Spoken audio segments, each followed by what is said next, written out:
presented by North Buncombe High School. Please rise.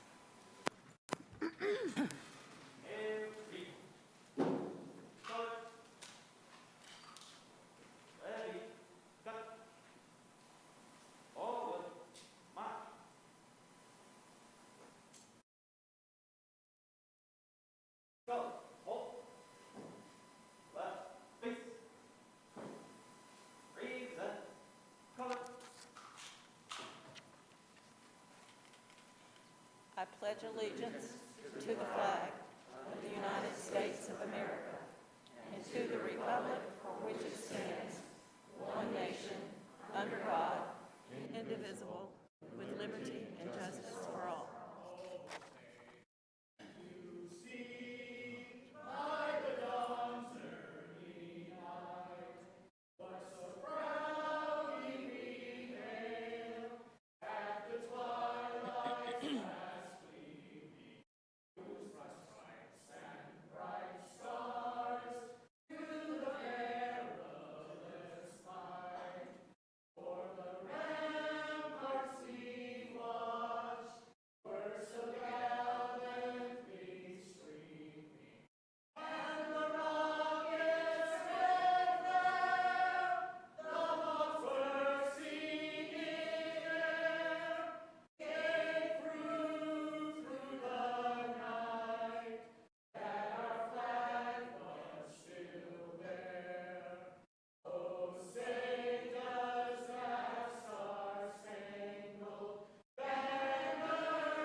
Tonight, during our moment of silence, I ask that we remember the victims of the 2 North Carolina school shootings that have occurred this week. On Monday in Wilmington, a New Hanover High School student was injured when shots were fired. Then yesterday, tragically, a student from Mount Tabor High School in Winston-Salem was fatally shot.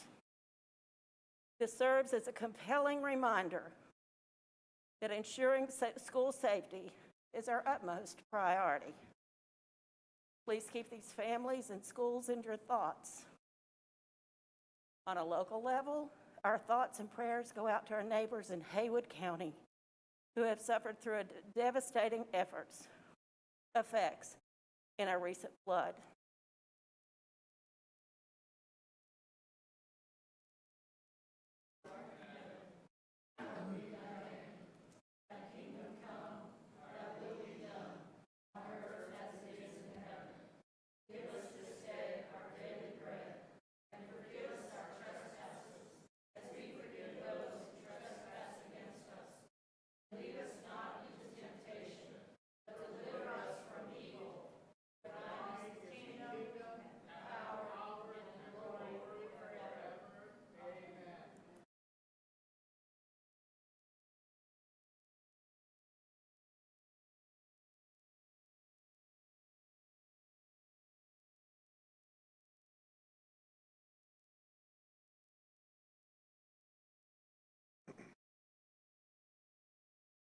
You may be seated.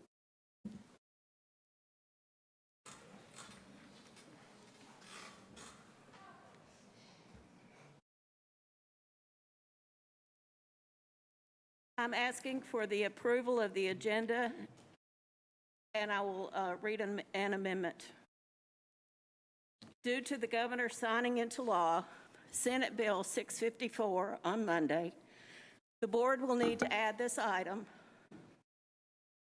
local face covering policies, to the action agenda.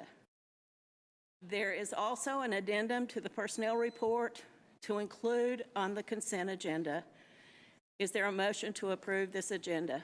So moved. Could I get a Madam second? Chair. Second, thank you. All those in favor? Aye. Aye. Any opposed? At this time, we'll have the superintendent's comments.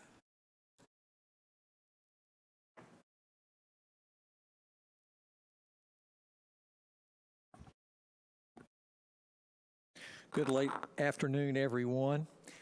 Today, believe it or not, was our 9th day of the new school year. I've had the opportunity to visit all 44 schools in our system, and I'm so proud to report that quality, in-person instruction is taking place inside our classrooms across the entire district of those 44 schools. Everywhere I've been, students and staff have been focused and engaged. Likewise, I'm extremely proud of our students and staff regarding their dedication in following COVID protocols centered around the 3 W's.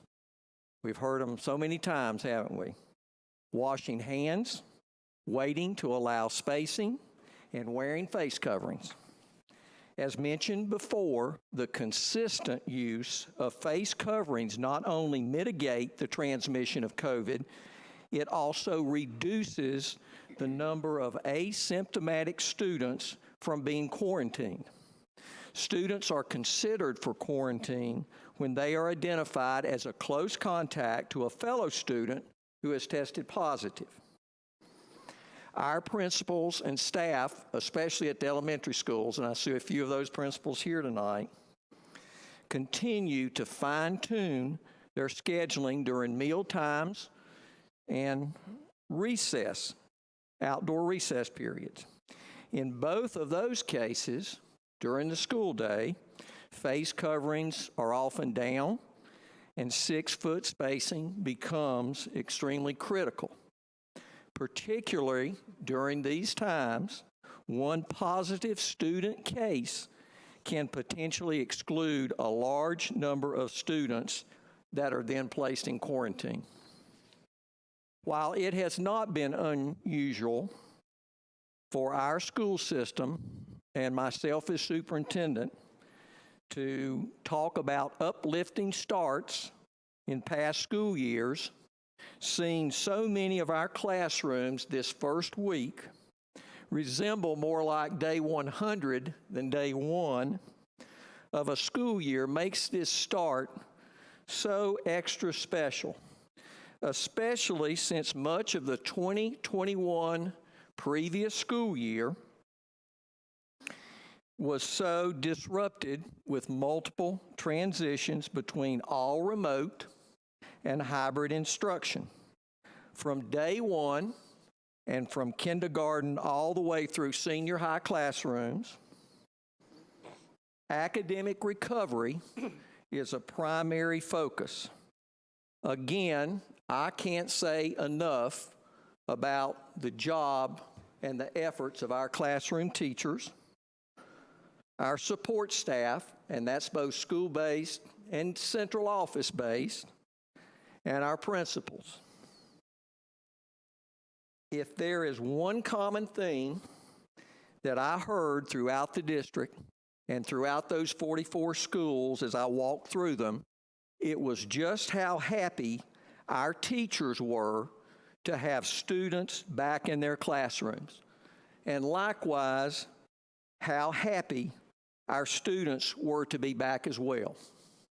And I'm going to give you a little personal anecdote. I was at one of our intermediates, actually on Monday of this week, and I was walking through with the principal, and a teacher came up to me, and I was complimenting him on how good things looked and how focused the kids were in those classrooms. And he said, "Mr. Baldwin, I really believe this, and I've had a number of my peers say the same thing, that what's made this year so positive for us is our kids are so excited to be in those school buildings." So I think all of us in this community need to do and to make sure that we do everything possible to keep our children in-person instruction. I think that's absolutely crucial. I will be sharing a few selected PowerPoint slides a little bit later in the agenda, and they came from a Zoom session held for school superintendents this past Tuesday, and it was hosted by the state's Department of Health and Human Service. That is our state public health experts.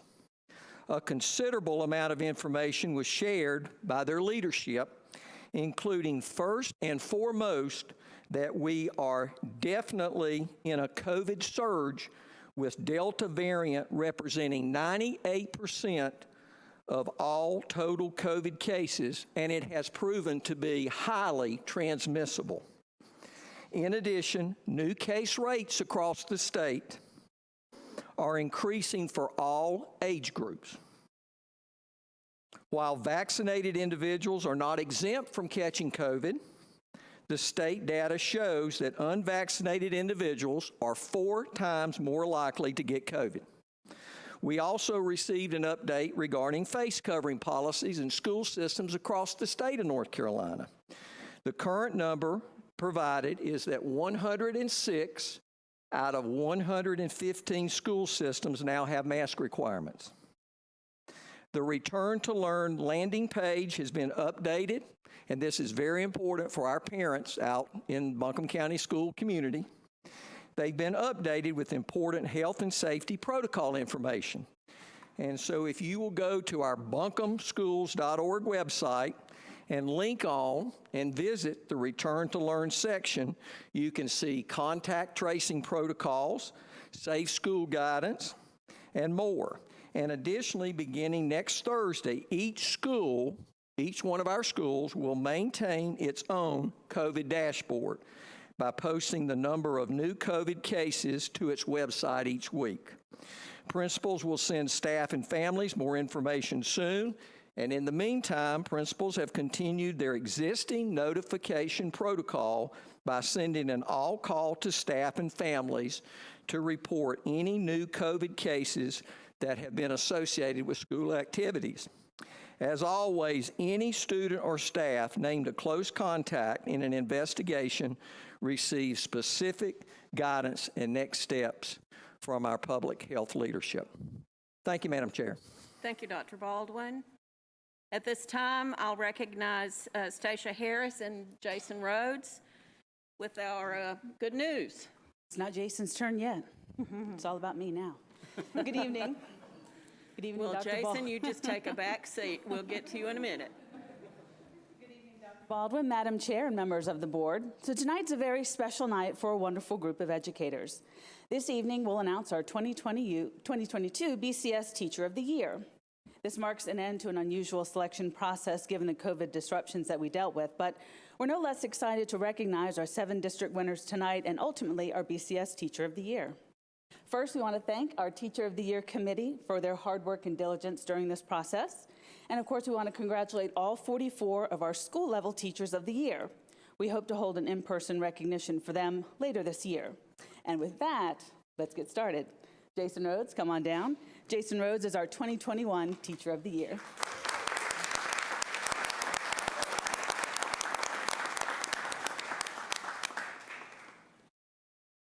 Good evening, Madam Chair, members of the board, and Dr. Baldwin.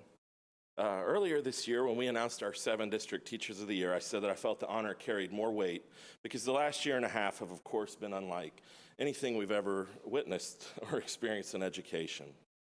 After continuing the process over the last several months, I've come away very encouraged at the work all these teachers have done. The process for selecting our County Teacher of the Year is very rigorous. District teachers are evaluated by a committee comprised of the previous 2 years of district winners, along with other stakeholders, including Christy Cheek of the Buncombe County Schools Foundation and Candy Sellers from RISA.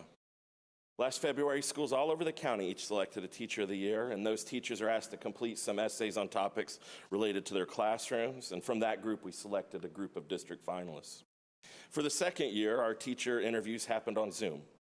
It was a unique experience, and while not ideal, the process produced some really good moments. We were interrupted by announcements over the loudspeakers, saw a teacher dressed like a leprechaun, and got the unique opportunity to see these teachers in their element, part of their day-to-day school reality. The next step involved a classroom observation, which we recorded, and as a co-chair, I was able to go into schools and see 4 of these teachers in person. What a treat to visit schools that were full of children. As a high school teacher in late March, I had almost forgotten what that felt like.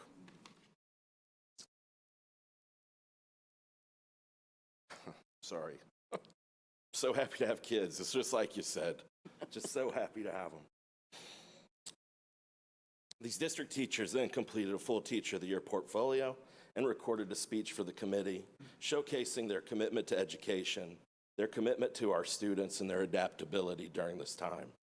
I believe that was the most inspiring thing for me, to see how these teachers took everything they already knew and added a whole new model and a concept of teaching on the fly. And not only did they do that, they did it really well and with great success. They did all this in spite of COVID. They educated whether their kids were in the building or not. They educated whether they were on a screen or behind a mask, and they did it all because they love their profession. And most importantly, they did it because they love and care about each student as part of that class. I'm honored and humbled to have been a Teacher of the Year this past year. I'm happy to have served on the committee. I'm honored that I'll get to better know and work with this new set of district winners over the next year in this process. Thank you to all you committee members who helped select, the administration who supported, especially the communications department, Ben Rickert, Ms. Swanger, our associate superintendent, anyone else I may have missed. Congratulations to all of you on being a district Teacher of the Year, and a little advance to the 2022 Buncombe County Schools Teacher of the Year. Thank you.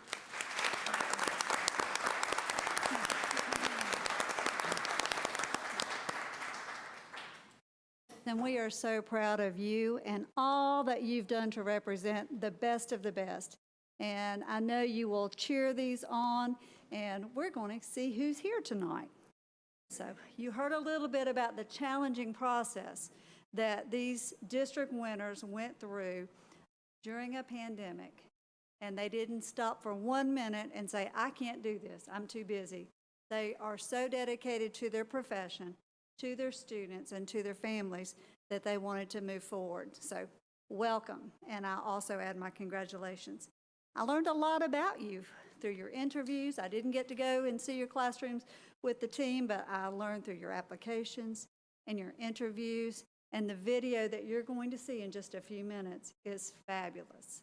So let's introduce them to you.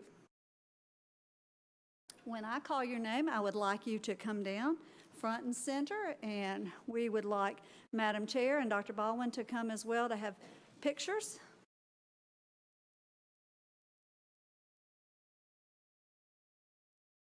A few minutes to get set up. Looks like there's something good in the box for you.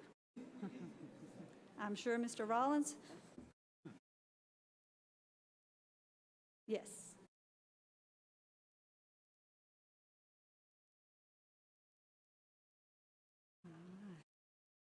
Okay, we ready, Mr. Rhodes? Yes, I'm ready. All right. Let's see who our district winners are. And we do have 7 because we have 6 attendance districts and 1 district at large.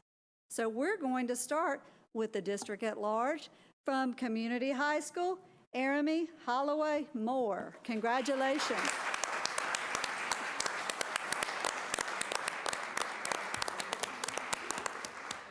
Have your picture made?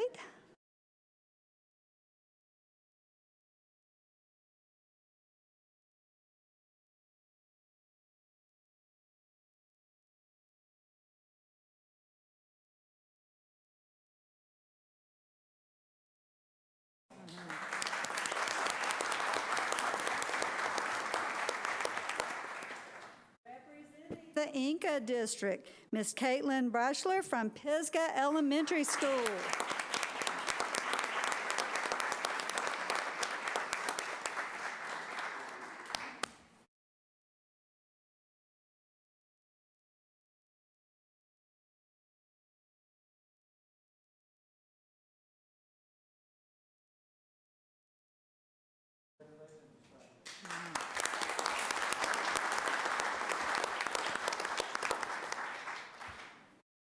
must run in this family because Jordan Brashler is representing the Irwin District, and she is at Irwin Middle School, and she is in absentia this evening. So let's give her a round of applause.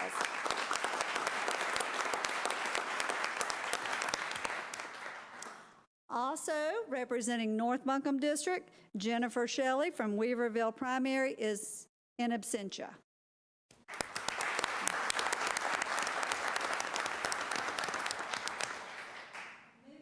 Owen District from W.D. Williams Elementary, Mr. William Honey.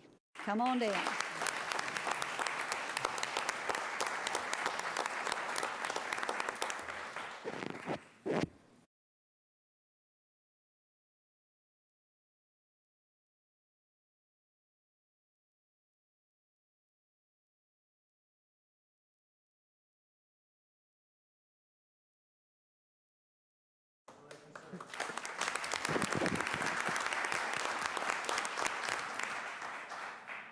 Representing the Reynolds District from Fairview Elementary, Miss Maggie Harvin.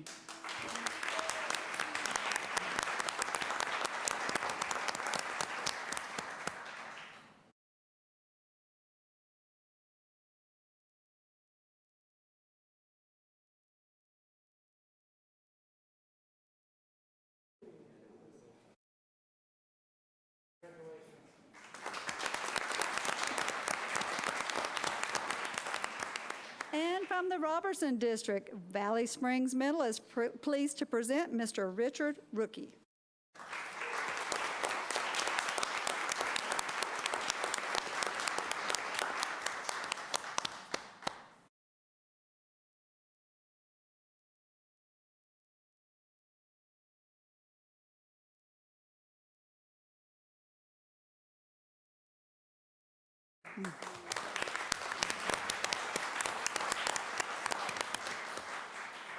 Please join me in a round of applause for all of these district winners.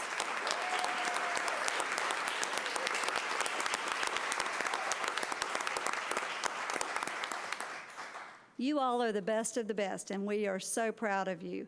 And I know a little later on, there's going to be one Teacher of the Year, so stay tuned. Dr. Baldwin's going to be next.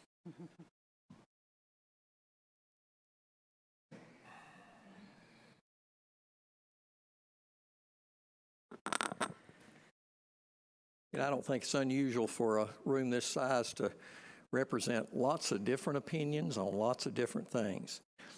But I really do believe that each one of us in this room can think back and remember a teacher gave them a tremendous gift and that gift moved mountains in each person's life.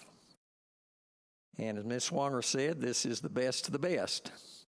But I've been doing this a long time, and I've talked to a lot of Teachers of the Year, and the word that always comes to mind is humility and how humble they are, because what they will tell you is even though they represent the best of the best in their district, that there are many, many teachers that could have stood there right there in their place.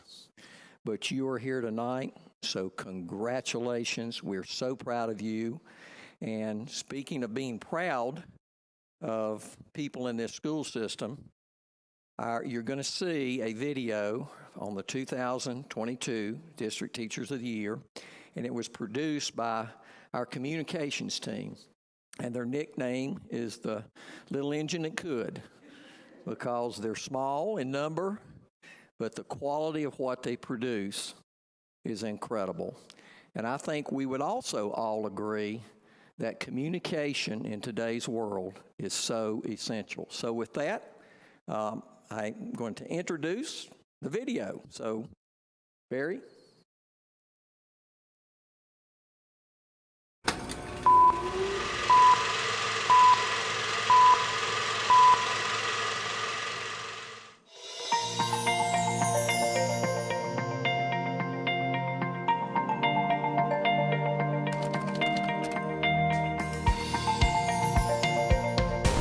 I love teaching elementary school. They share an idea of what I want my kids to learn in my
I think I'm probably the biggest third grade kid out there on the playground.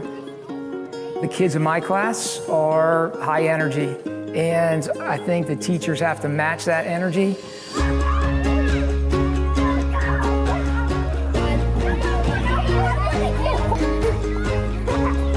You've got to be able to think like a third grader to be able to help a third grader.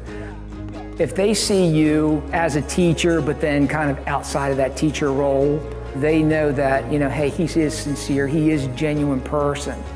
I think they open up a little bit more to you.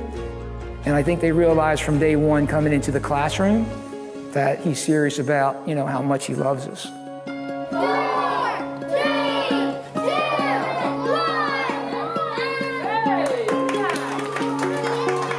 1. Teamwork, where everybody works together. As a male in elementary education, I want to be a mentor. To be able to guide them, I could provide a little bit of stability and be a positive influence on the kids' lives. What I want my kids to learn in my classroom is perseverance. I don't want them to give up. I want them to do their very best. I instill in them that they can do whatever they want to.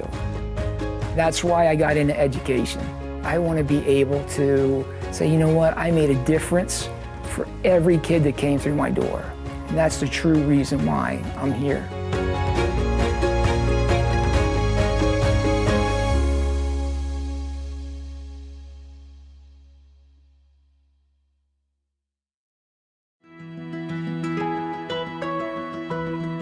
April C., why don't you start us off? Which one doesn't belong?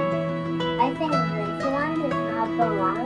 My name is Caitlin Brashler, and I teach remote-only kindergarten and first graders here at Pisgah Elementary, as well as first graders face-to-face.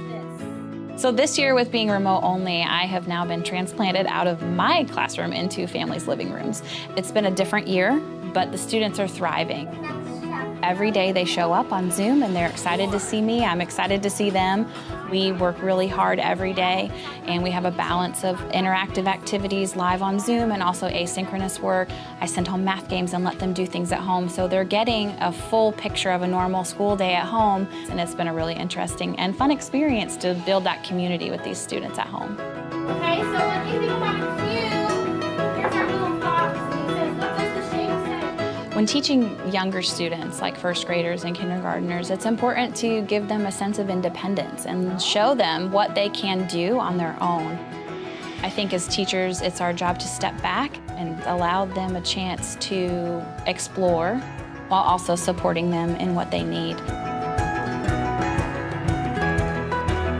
One of the most rewarding things about being a teacher is just encouraging them to learn and explore, get outside, see how we can connect what we're learning in the classroom to what's outside in nature and in the world around us. I want them to be able to walk out of my classroom knowing that they are confident and that they are strong and they are capable of doing hard things. Watching them learn together and grow together and connect is a really special thing.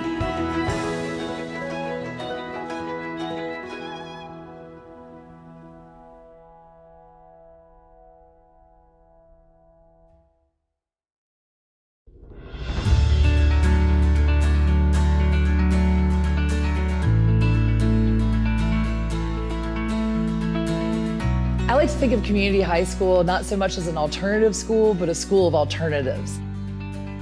We have a very close-knit community where every student knows every teacher knows every student. And the connections we're able to form here really helps students from various backgrounds with various obstacles re-engage in school in ways that they can be successful. I really believe it's important to empower student voice and student choice, and to empower students to feel like they can make a difference. A lot of the hot topics in our society and in our world today, they are tackling through writing and research. And I think it is extremely important because they need to be able to have a voice in the way our community is shaped moving forward into the future. I want them to want to learn and never stop learning. to find what they love, and to never stop being curious, never stop inquiring about the world around them. Getting that spark where somebody says, well, how does this happen? How does this happen? They are thinking for themselves. That is the ultimate goal to me of true education.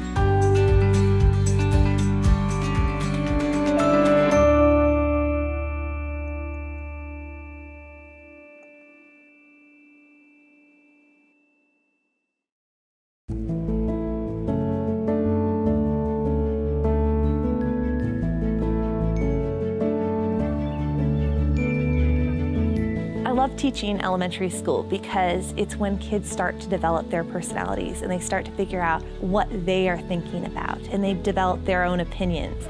So my job as a teacher is to teach them the standards, but it's also to teach them how to think.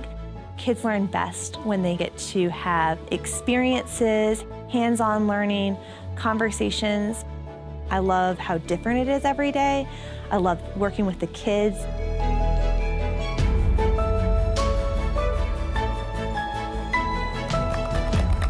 I want to have a connection with my students every day. Each individual student, I want to know what's going on in their lives. It's laughing and joking, developing those relationships so that kids know that I'm a person that they can come to. 3, 2, 1, show me. Growing up at a military base in Germany and teaching overseas in the United Arab Emirates gave me a global experience. And so that's part of what drives me, is how can I bring those experiences and those different cultures to students, because we do live in a global world. Our kids are going to be part of this greater community, and we need to make sure they're ready for that. An analogy that I like is giving kids mirrors and windows. A mirror to see themselves and what they do and the books they read and the things that they learn about. But we also want to give them windows that let them see outside of our community. I want children to learn who they are as individuals. I want them to have their own opinions and ideas so that they're ready to go out into the world. I don't want to prepare my students for the end of the year. I want to prepare my students for the rest of their life.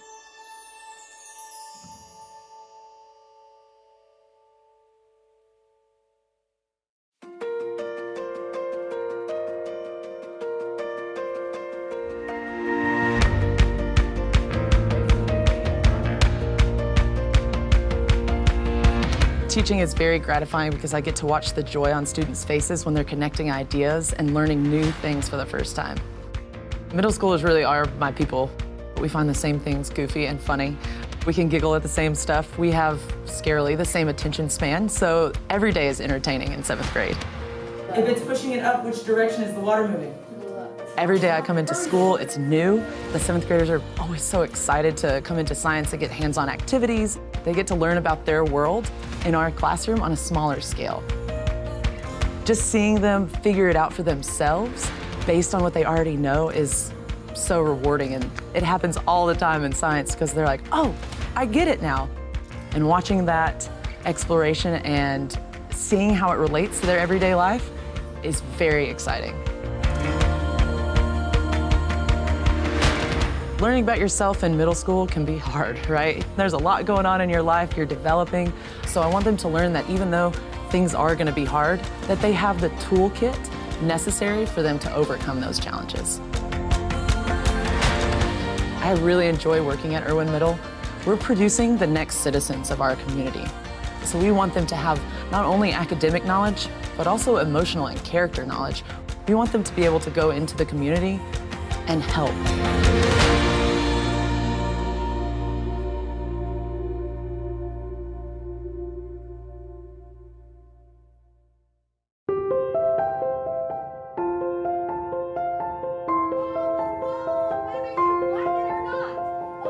As a kindergarten teacher, I set my students on their educational journey. In kindergarten, they learn to tie their shoes. I teach them how to read. I teach them how to write. I love seeing when the light bulb goes off and they're so excited and they're like, I've got it, I've got it. Listen to me, listen to me. I can do it, I can do it. And to me, teaching is the most rewarding job that anyone can have.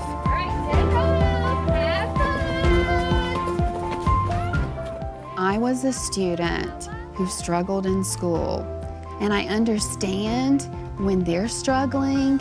I'm patient with them. I have empathy, and students all have different needs and different learning styles. So when I teach, we sing, we dance, we learn poetry, we move. My goal is to help each student discover their special gifts. On the last day of school, I always read the Dr. Seuss book, All the Places You'll Go, because I want my students to know that they can achieve anything in life. You're going to be the high flyers, and you're going to soar to great heights. They can reach their goal if they work hard and they don't give up on their dreams.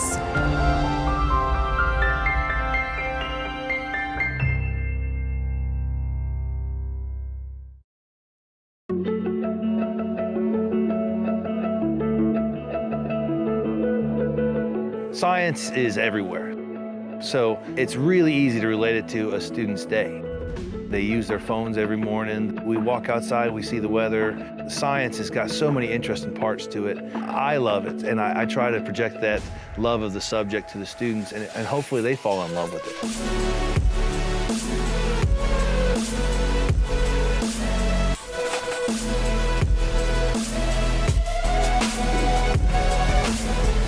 One of the keys, I think, is really listening to what your students have to say and what they're adding to the conversation. And when they share an idea, I'm like, that's a great idea, and we try to go from there. I'm constantly trying to show them how much I like to learn things. So it's exciting to see in the students' eyes, and now when everybody's wearing a mask, it's definitely in their eyes. You can see in their eyes that they really get something. And then they take that to the next level and ask their questions. My subject is easy to fall in love with. You can see in the students' projects how much they end up really enjoying the subjects that we get to teach throughout the year. At Valley Springs, it's really easy to be motivated. Our students work incredibly hard. Our expectations are so high. We want to have our students ready for their future, and that culture really permeates everything that we do here at Valley Springs.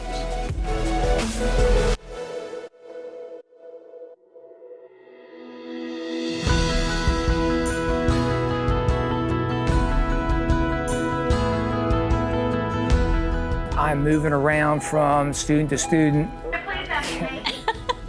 I feel like I've tried to do, I don't know why I can't just like say it. I'm sorry. I don't know how the kids follow anything in the classroom. I just throwing words out half the time. Stop it.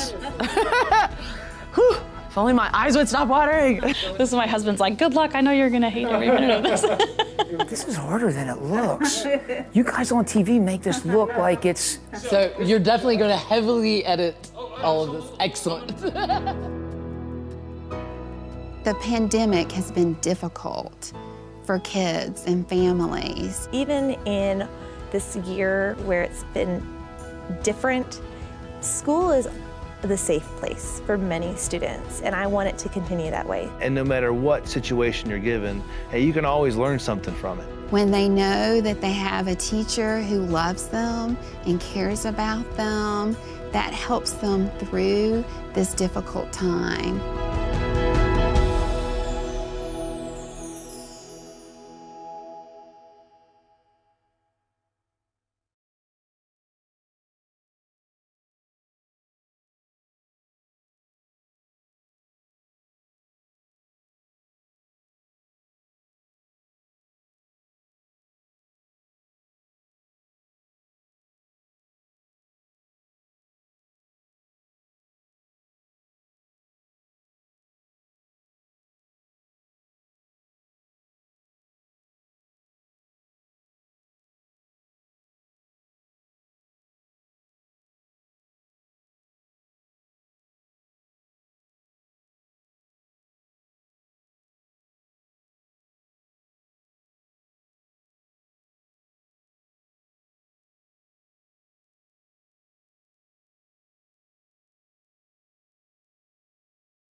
First off, congratulations to each and every one of you. We're so proud of you.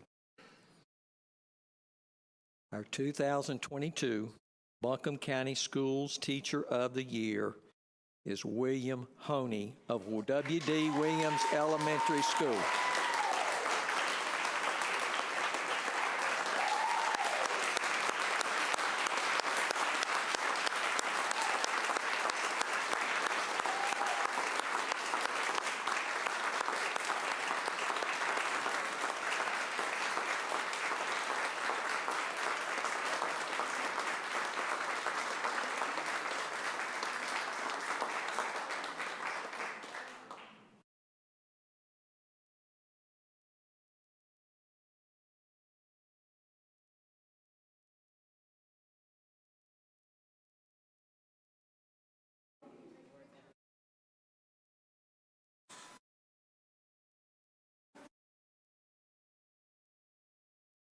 Mr. Honey, after all the photographs and autographs, would you like to come and make a few words?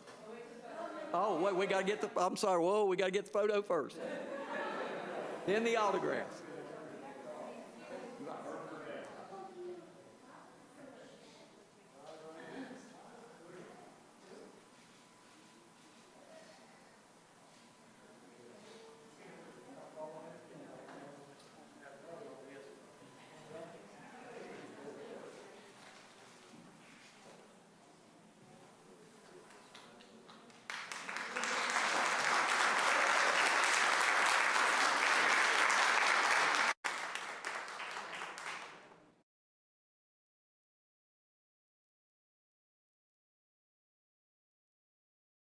May I? I'm going to have to bring this down a little short. I thought when we did our pictures, I should have stood up on my tippy toes here, be as tall as the rest of it.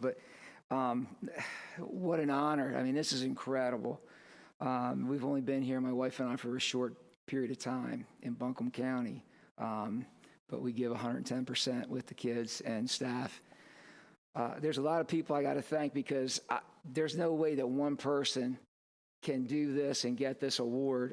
My third grade team, they're fantastic. And Carrie Lynch, the principal at that time, Miss Frisbee, assistant principal, I owe them a big, huge kudos because there's no way that one person can do everything to accept this award. So I thank all of those people for getting me here, I guess, and thank you to my kids for making me look good.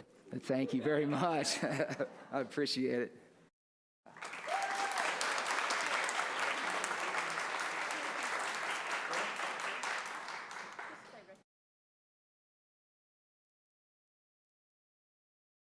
I'm going to step in and introduce someone that probably doesn't need to be introduced because they're such a long-time family member of Buncombe County Schools, and that's the Executive Director of the Buncombe County Schools Foundation, Ms. Christy Cheek.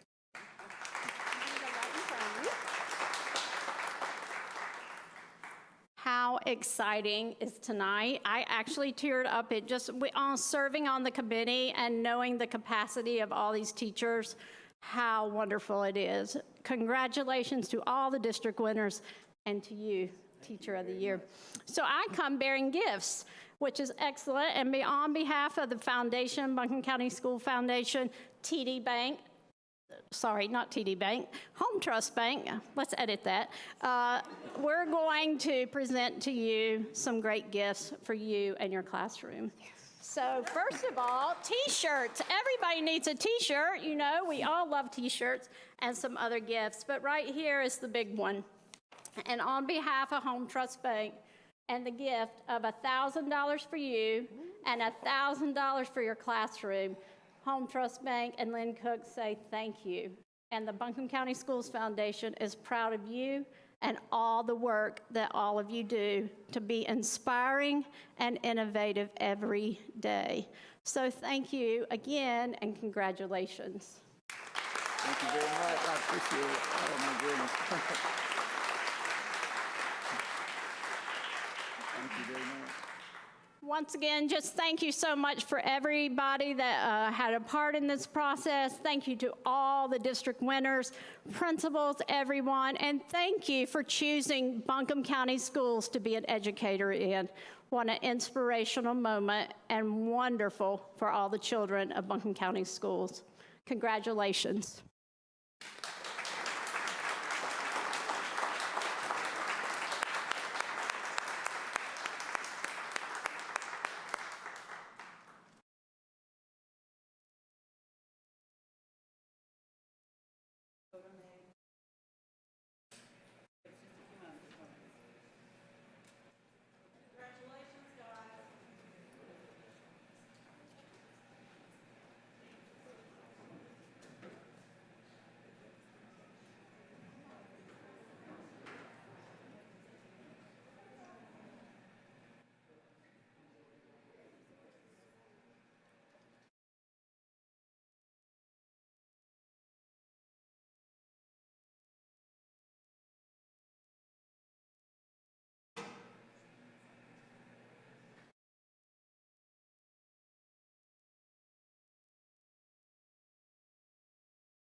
This is the JT show tonight.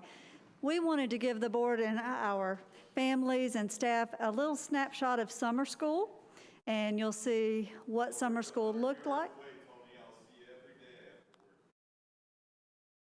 We want to see everyone have a chance to look inside the window of summer school. So Ms. Reed, our elementary and intermediate director, and Tanya Robinson, our secondary director.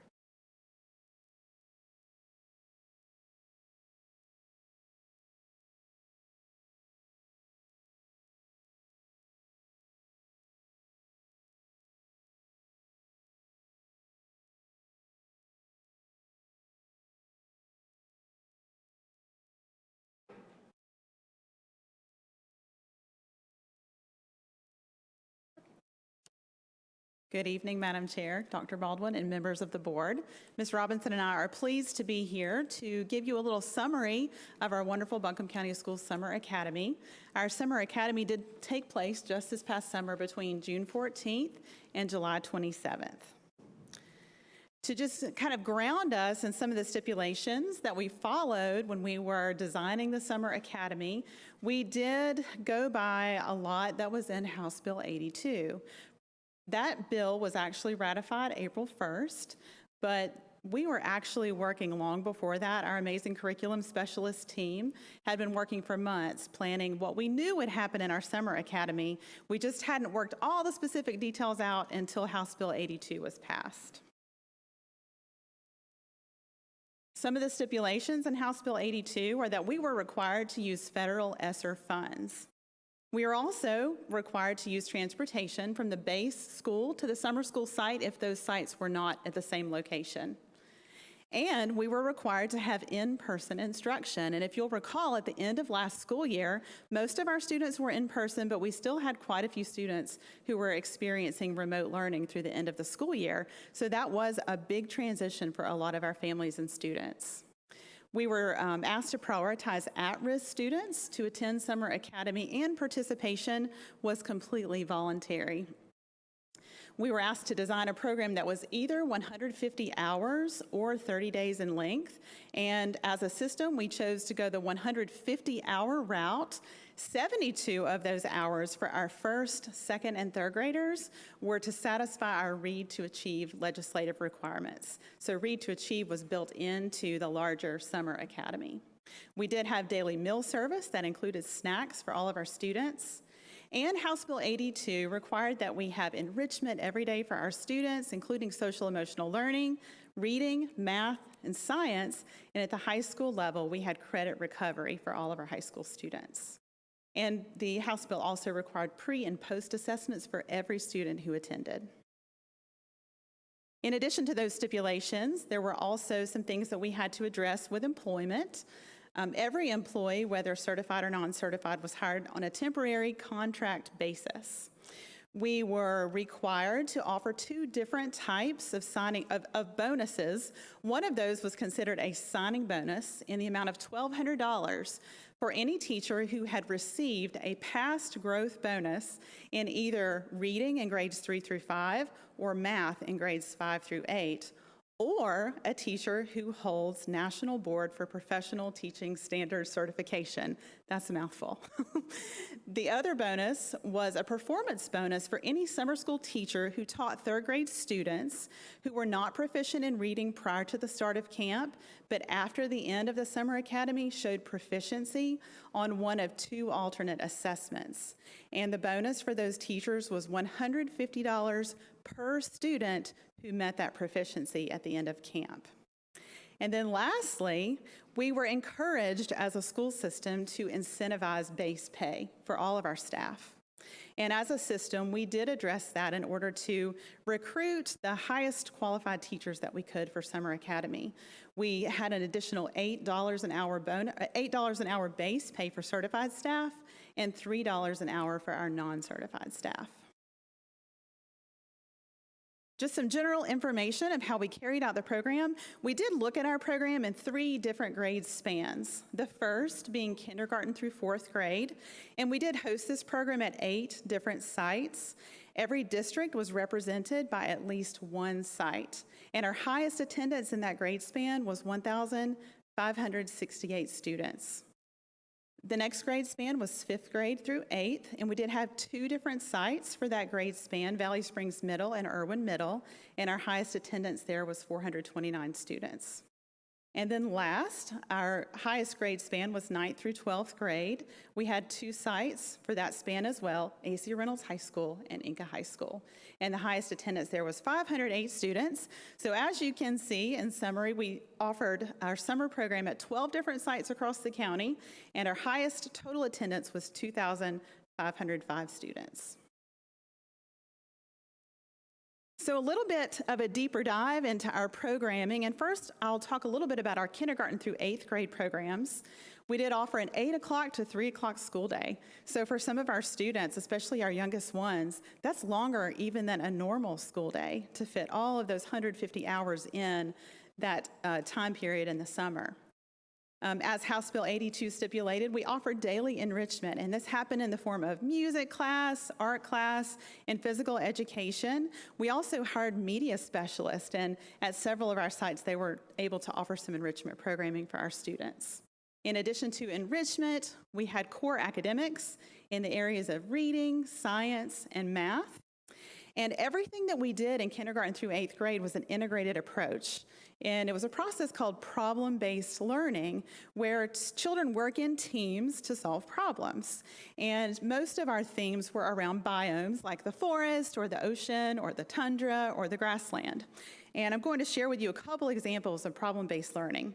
So our kindergarten through 2nd grade curriculum, one of the units was a house for hermit crab. And believe it or not, they had live hermit crabs in those classes. And some families actually chose to take those little hermit crabs home at the end of that unit. The children were solving a problem about a hermit crab who needs a new home because the hurricane had destroyed all of the shells. They were asked to create or find a new house for hermit crab. They integrated reading, writing, drawing, mathematics, and science to construct or create a new home for the hermit crab. And in 7th grade, the ocean biome problem-based learning was around marine debris. Did you know that marine debris can be found all around the world, and it even impacts life here in Asheville? So our 7th graders learned what marine debris is, what is its impact, even here locally, and what could we do to make a difference about marine debris. And at the very end of that project, they actually created a prototype of a machine to clear out marine debris. And last, I also want to let you know that there was recess and physical activity every single day. And also not to forget that we did serve in Spanish our kindergarten through 3rd grade dual language students in Spanish immersion over the summer. And now I'm going to pass it on to Ms. Robinson to talk a little bit more about 9th through 12th grade. Thank you. In addition, we offered 9th through 12th grade programming. It's important to note that Buncombe County Schools has offered high school summer school opportunities for the past several years. However, we were able to expand the program this summer to include an additional site for a total of 2 sites, one in the east at AC Reynolds and one in the west at Inca High School. And we offered opportunities for obtaining first-time credits in addition to credit recovery. We were also able to offer transportation, which made a huge impact on the number of students who attended. You can see that we did have an 8 to 3 daily schedule, but we did divide this up into 2 sessions, a morning session and an afternoon session. Students could attend one or both depending on their needs for credits or their desire to earn credits. The credit recovery sessions were completed through a software program called Edgenuity. We did offer face-to-face instruction in core content areas, and we had enrichment in physical education, art, and our career and technical education programs.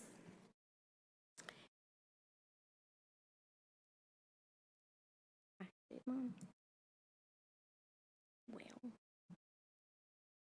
sorry.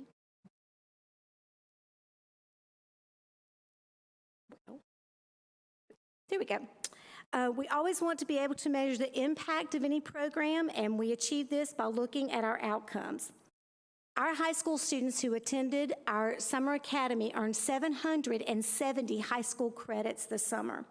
We had 55 students graduate this summer. And if you look at that, that's phenomenal because it helped our cohort rates at both the school levels and the county level. Because this summer, the state allowed us to count those graduates up until August the 1st. In the past, we've had to cut off our graduation date at June the 30th, and we could only count those students that graduated before June the 30th. We are asking them again to allow that because realistically, those students are still in their academic year. Also, we had 23 first and second grade students who met their reading proficiency and 34 third grade students who met a Read to Achieve pathway. This is our quantitative data that we can put a number on, but we also want to talk a little bit about our qualitative data. And we can certainly see those smiling eyes, and this was a wonderful opportunity for our students to re-engage with teachers and their own peers in a fun, exciting, and safe place. And on a personal note, I was just at a middle school just this morning where an assistant principal said to me that they had students who had attended summer school who previously had been huge attendance issues. They had just not engaged in school. When they went to summer school, they engaged, and they were actually tracking those students as of these past 2 weeks, and those students have formed friends that they are now walking down the halls with, and they are having conversations, and they haven't missed a single day. So while we want to put numbers to things sometimes and make them look that way, that qualitative data, I think we need to look at that as well. I'm not getting along with this computer. Oh, thank you. I should use the right arrow. All right, Jennifer. There we go. Oh, thank you, thank you. In August, our rising kindergartners were invited by each of their elementary schools to participate in a kindergarten transition program. This was in addition to our summer academy, and you can see that more than 800 rising kindergartners attended this program.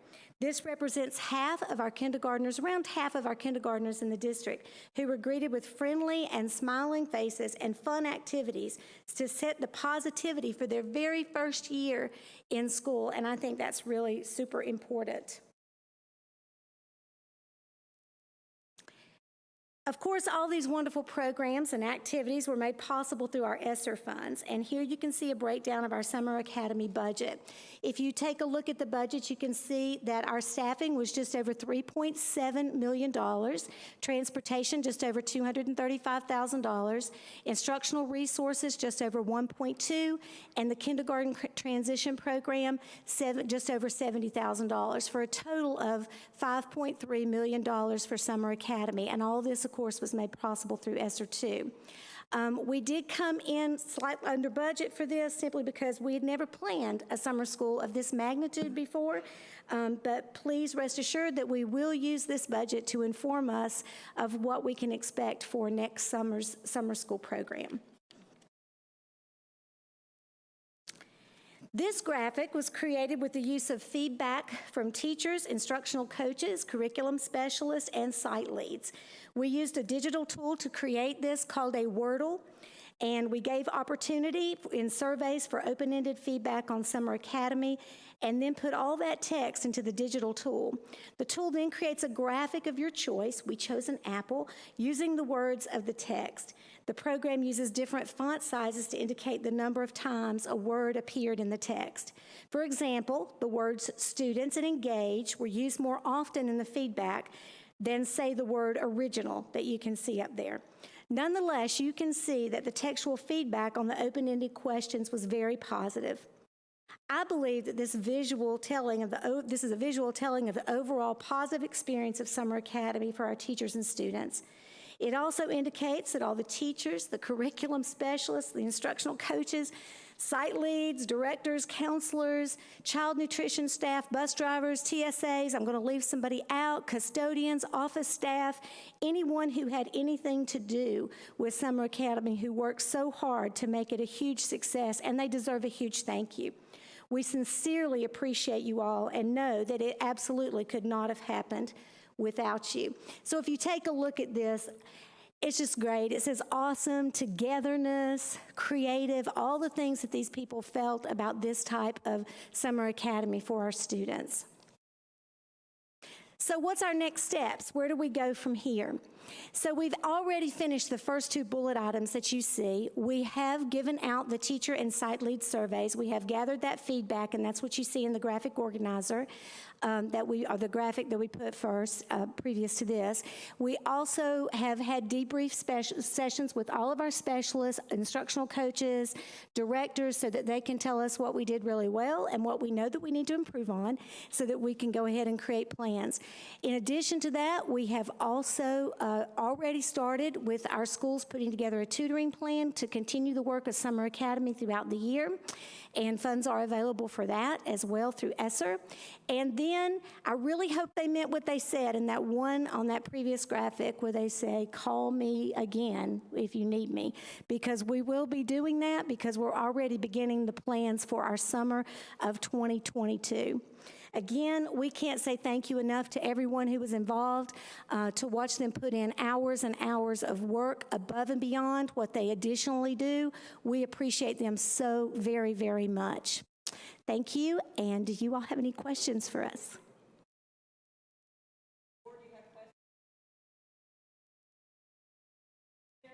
Thank you.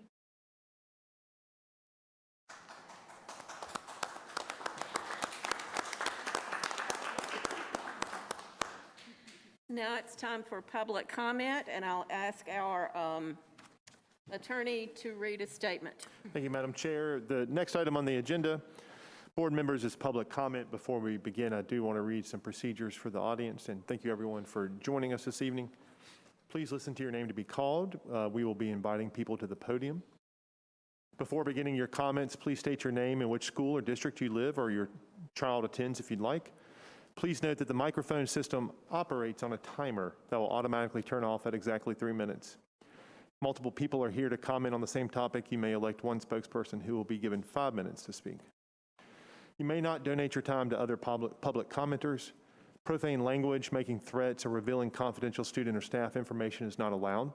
Please address the board as a whole. Note that the board will not be able to respond directly to public comment. Thank you. Mr. Regretz, our first comment.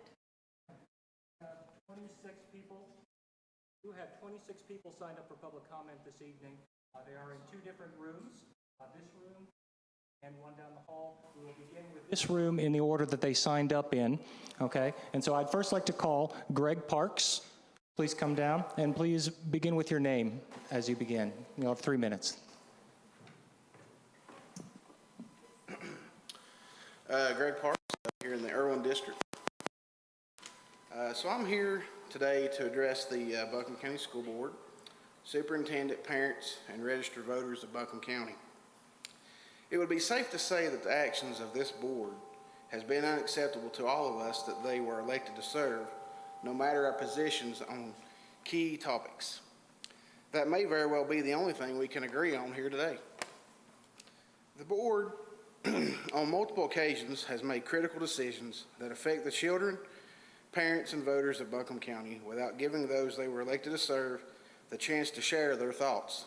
Examples of these decisions include, but are not limited to, curriculums, remote learning, mask mandates, just to name a few.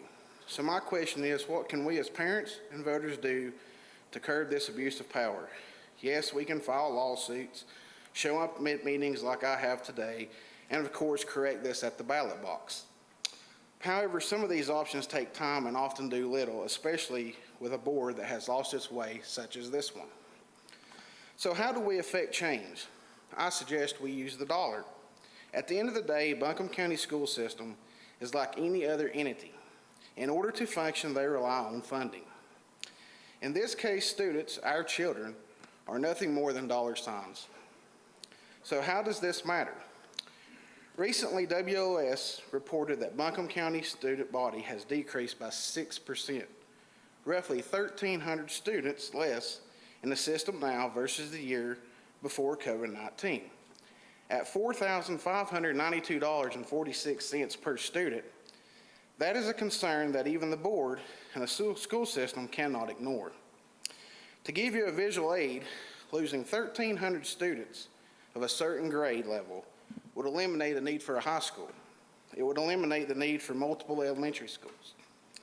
When asked by WOS if this is a trend that the school system is wanting to change, Associate Superintendent Susie Swanger said, quote, "We certainly hope so. That's our game plan, making sure schools are reconnecting with families and addressing any worries or concerns, and again, welcoming everyone back to our public schools." That sounds good, right? Reconnecting with families, addressing their worries and their concerns. However, the actions of this board do not reflect those same principles. Until this board feels the true effect of their actions, nothing will change. I encourage my fellow Buncombe County parents to look at other school options for our children just as I am exploring. There is a large number of charter schools, private schools, and homeschooling programs. And if this board has provided us with anything, it is the skills and experience needed to homeschool our children. So join me. Thank you, sir. It is time for our next person. I'm sorry. We do need to give the next person their time. Thank you.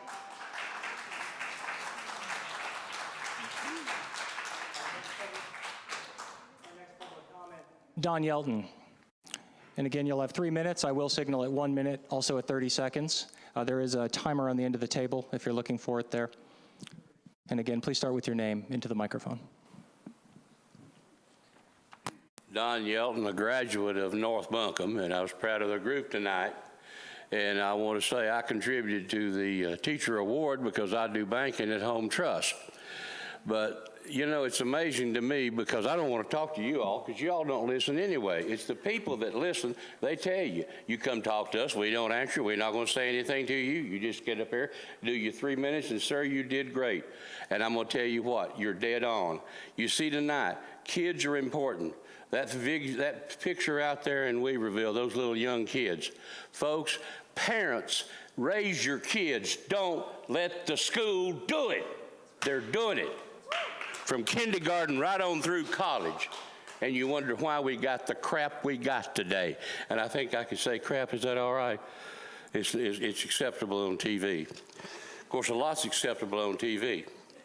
But I want to cover something with you. I want y'all to hear it. You don't want to listen to me, but you're going to hear it anyway. And they are too. Do you realize that 8.2% of the population in Buncombe County, 8.2%, got COVID. That's it. Of that, the percent of total population that died is 0.14%. Now, if you look at the percent of cases and divide that by the number of deaths, see, I'm using math here, the percent of the people that got it that died is 1.6. 1.6%. 0.2% if you catch it is your chance of dying. I'm 74 years old, and I'm not going to live the next 3 years of my life worried. And I suggest we don't stress our kids out because guess what? Death is a reality. And the number of people that's died in Buncombe County die every year from alcohol, from drug abuse, from home abuse, and you all know that because you see the effects of it. And if you look at North Carolina, it's the same thing. 0.14% of the population died. If you look at the nation, it's 0.19. You know what that tells me? That tells me if you use your brain and you think that the infection rate is pretty constant, I don't care what you do. It's pretty constant. So now we're going to have a new vaccine. We'll have the COVID variant. Then we'll have another vaccine and another vaccine. You're never going to stop a virus, folks.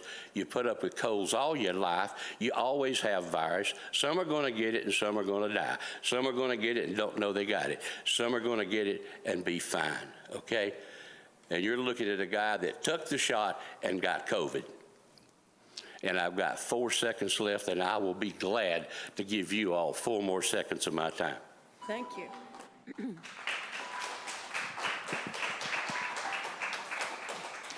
Thank you. I would like to call Reverend Sarah Wilcox for public comment, please. Reverend Sarah Wilcox. Again, you'll have 3 minutes. I'll give you a 1 minute and a 30-second signal.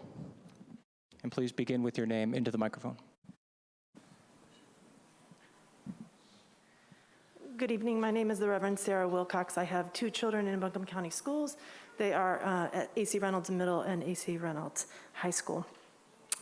635,000 is the approximate number of people who've actually died in the United States of COVID. So while we can talk about 0.1 whatever, those are 635,000 people who aren't at a dining room table this evening. It matters. On August 30th, the Children's Hospital Association, representing 220 children's hospitals, ran a full-page ad in the LA Times and the New York Times, and they said this: for many reasons, one of which is the growing number of pediatric COVID cases, the pediatric safety net for all of our children is being threatened in unprecedented ways. They said to protect our children, all eligible population should be vaccinated.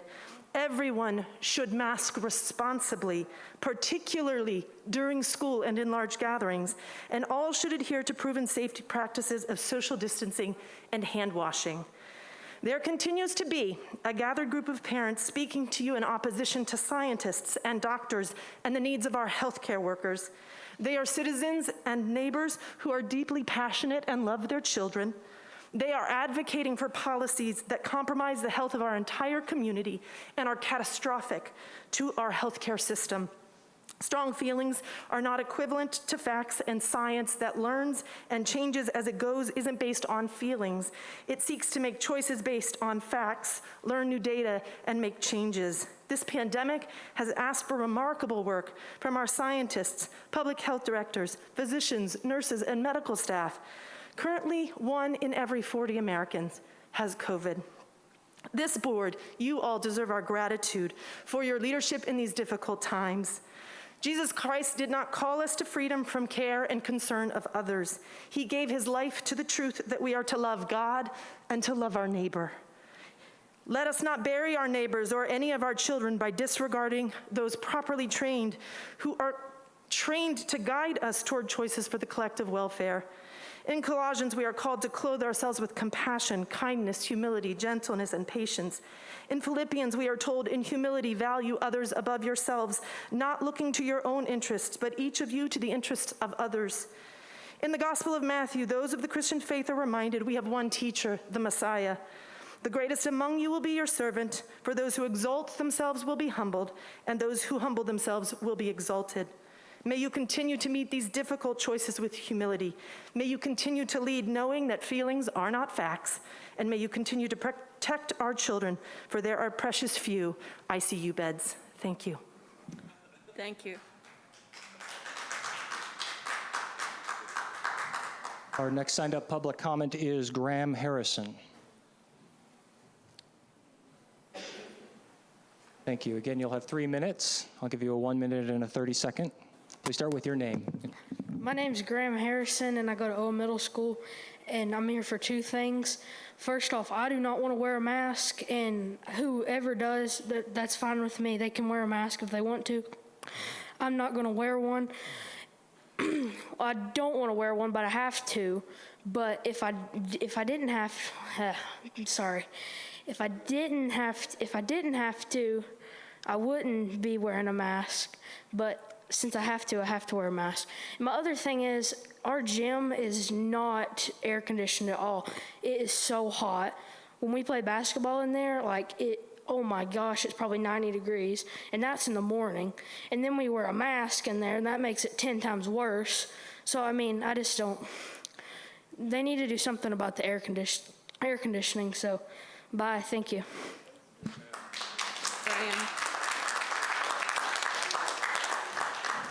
Barbara Harrison. Next is Barbara Harrison. Again, please begin with your name.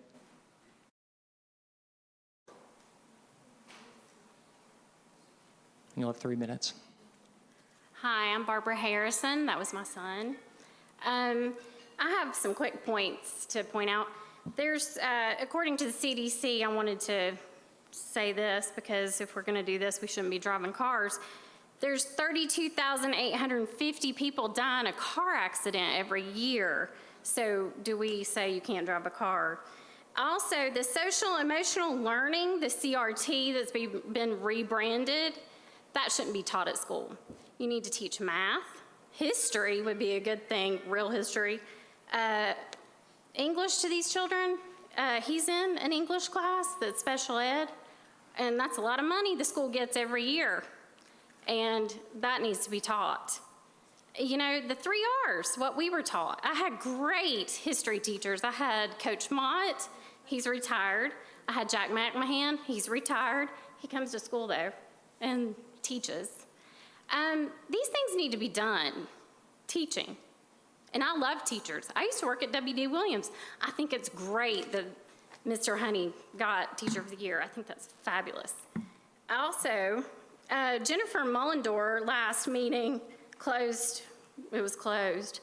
I asked that to please bring the clinical trial studies of masking of children.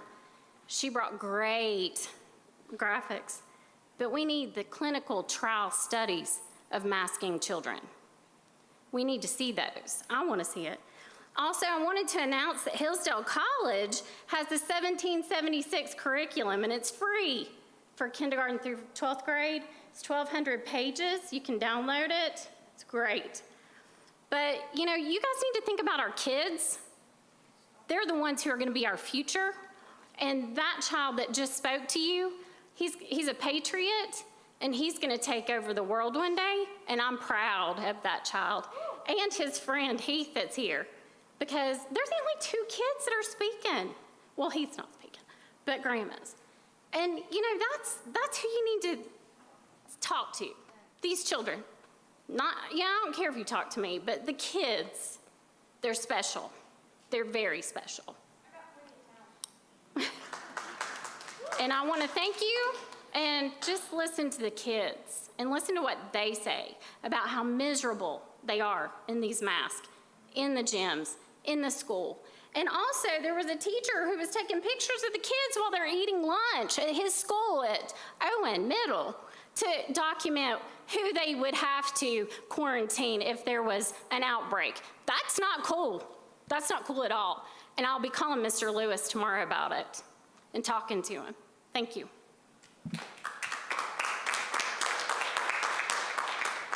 like to call Maureen McDonald. Again, please start with your name. 3 minutes, please. Yes, my name is Maureen McDonald. I was a registered nurse for 35 years. My compliments to all of you for the work you do, for the teachers here that got acknowledged. I'm here to ask, where are your critical thinking skills? Isn't that what the educational system is supposed to teach our children? We're dealing with a virus that has a 99.97 recovery rate, survival rate. There's not one healthy child that has died from COVID. Healthy child. They had all 300 plus children who died in this country had serious comorbidities. By the way, obesity is the #1 comorbidity. Believe it or not, stress and anxiety is the 2nd comorbidity, and diabetes is the 3rd. We should be teaching our children about health, real health, how to improve their immune function, how to fight infection, how to stop eating crap food, and really enhance their immune system. Johns Hopkins did a study recently, 450,000 children from around the world. Not one asymptomatic person was responsible for a active COVID infection. Let's talk about the PCR testing just for a second.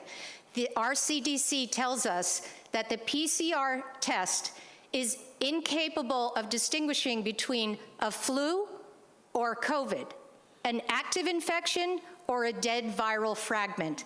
That is our CDC statement, okay? We're putting all these people through this testing. We're identifying cases. We're quarantining people on a test that Kary Mullis, who received the Nobel Prize, created, and he's since passed away, but he has said unequivocally this test was never meant to detect this type of viral infection.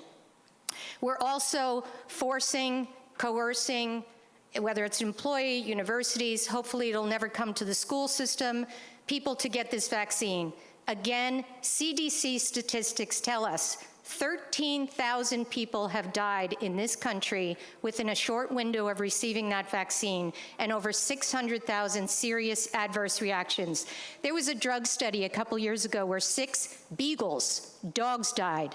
That study ended, and that drug never hit the market. I feel very strongly as a grandmother, several of my grandkids are in your school system, about the emotional, psychological damage of these masks. They limit the oxygen supply, which affects their brain function and their immune system. They increase the carbon dioxide, which is also very detrimental. And I believe they have very serious emotional and psychological effects. And dear God in heaven, please, let's not take this experimental. Thank you, ma'am. Thank you.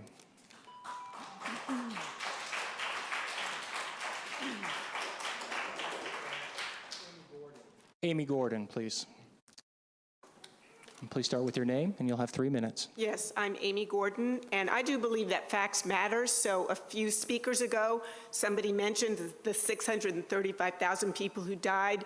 That is 0.2% of our population, and may they rest in peace. So 2 weeks ago, many of us attended a county commissioners meeting that was monopolized by the chief public health officer of Buncombe County, Stacey Saunders. And she provided a tremendous amount of misinformation that could not be challenged or questioned because we no longer seem to be a free country. She spent a great deal of time focusing on the miracle of vaccines, telling us that they're safe and effective, and the technology has been used for a while, it's solid, they know what they're doing. I assume that all of you take your guidance from our local public health. And in fact, the vaccines are a brand new technology, and the CDC VAERS database, as Maureen mentioned, has over 13,000 deaths from this vaccine. It's funny how 24 people who died from the swine flu vaccine shut that program down immediately. So you have to kind of scratch your head here. So based on Ms. Saunders' own data, your chance of getting COVID last week was 0.02%, and that apparently qualified as an emergency. She also failed to mention that the CDC is not going to be using the present PCR test come December. Why? Because it can't tell flu from COVID. Now, isn't that what all the cases are based on right now? You know, what is going on? It's inconsistent and illogical. And speaking of illogical, could somebody please tell me how this thing is what is it doing? All right.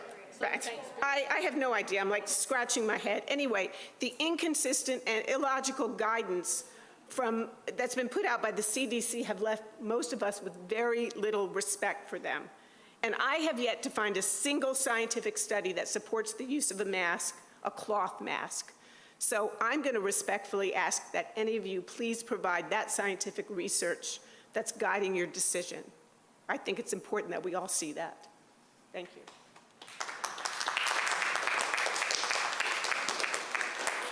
Thank you. Connie Downey. Next is Connie Downey. Not in the room. Okay, we're going to move on. Martha Hubert will be next. Again, you'll have 3 minutes.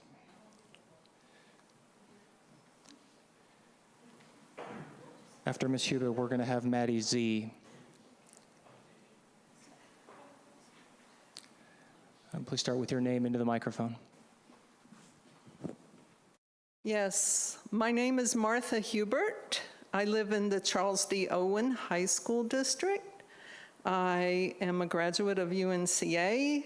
I taught GED for AB Tech for about 25 years. So for the marvelous teachers that are here or represented here, probably during that 25 years, I've taught some of either your biggest heartbreaks or your worst nightmares.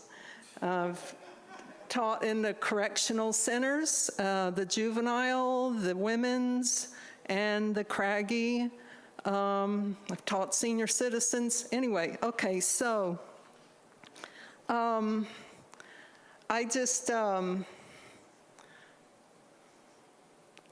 just appreciate the time to talk to you. I am very upset about what's going on. I believe this has been the biggest hoax that our country, the biggest scam that's ever happened to our country in its history. And I think it's all time that we take our own stand. And unlawful mandates are unlawful mandates. And I just also, this is my first time. Okay, so the data is, they can make the numbers, it's a shell game, they can do the numbers any way they want. So when they come out and they say, oh, it's the unvaccinated people that are, causing this to go on and on. Well, you got to remember that the unvaccinated people, the ones that they count in that they've been fully vaxxed, but it's been less than 2 weeks since their last shot, those are counted as unvaccinated, all right? So they can make the numbers say whatever you want.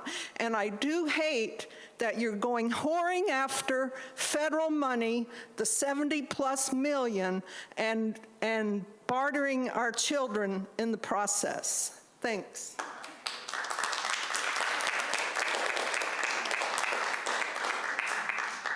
I'd like to call Maddie Z. Maddie Z.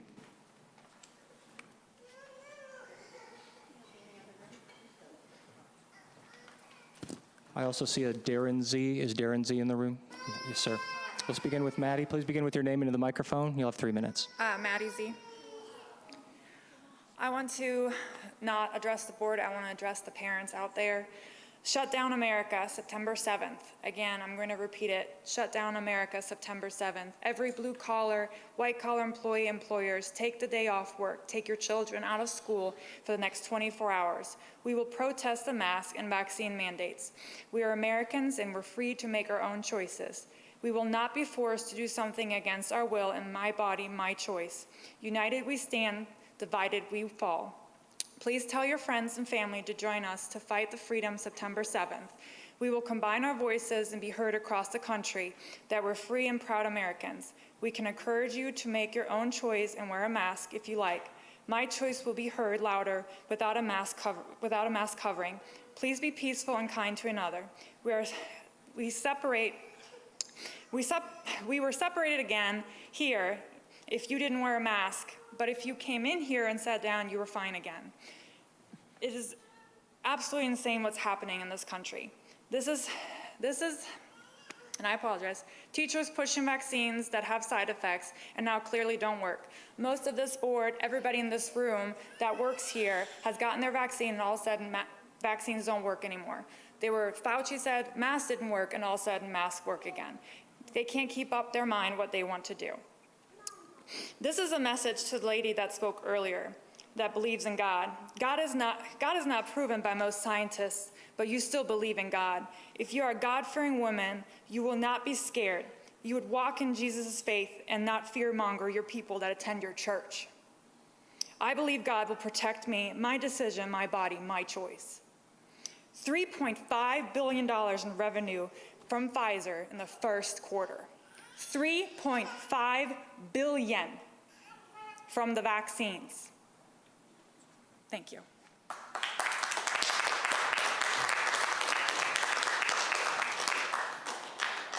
And yes, Darren Z, please next.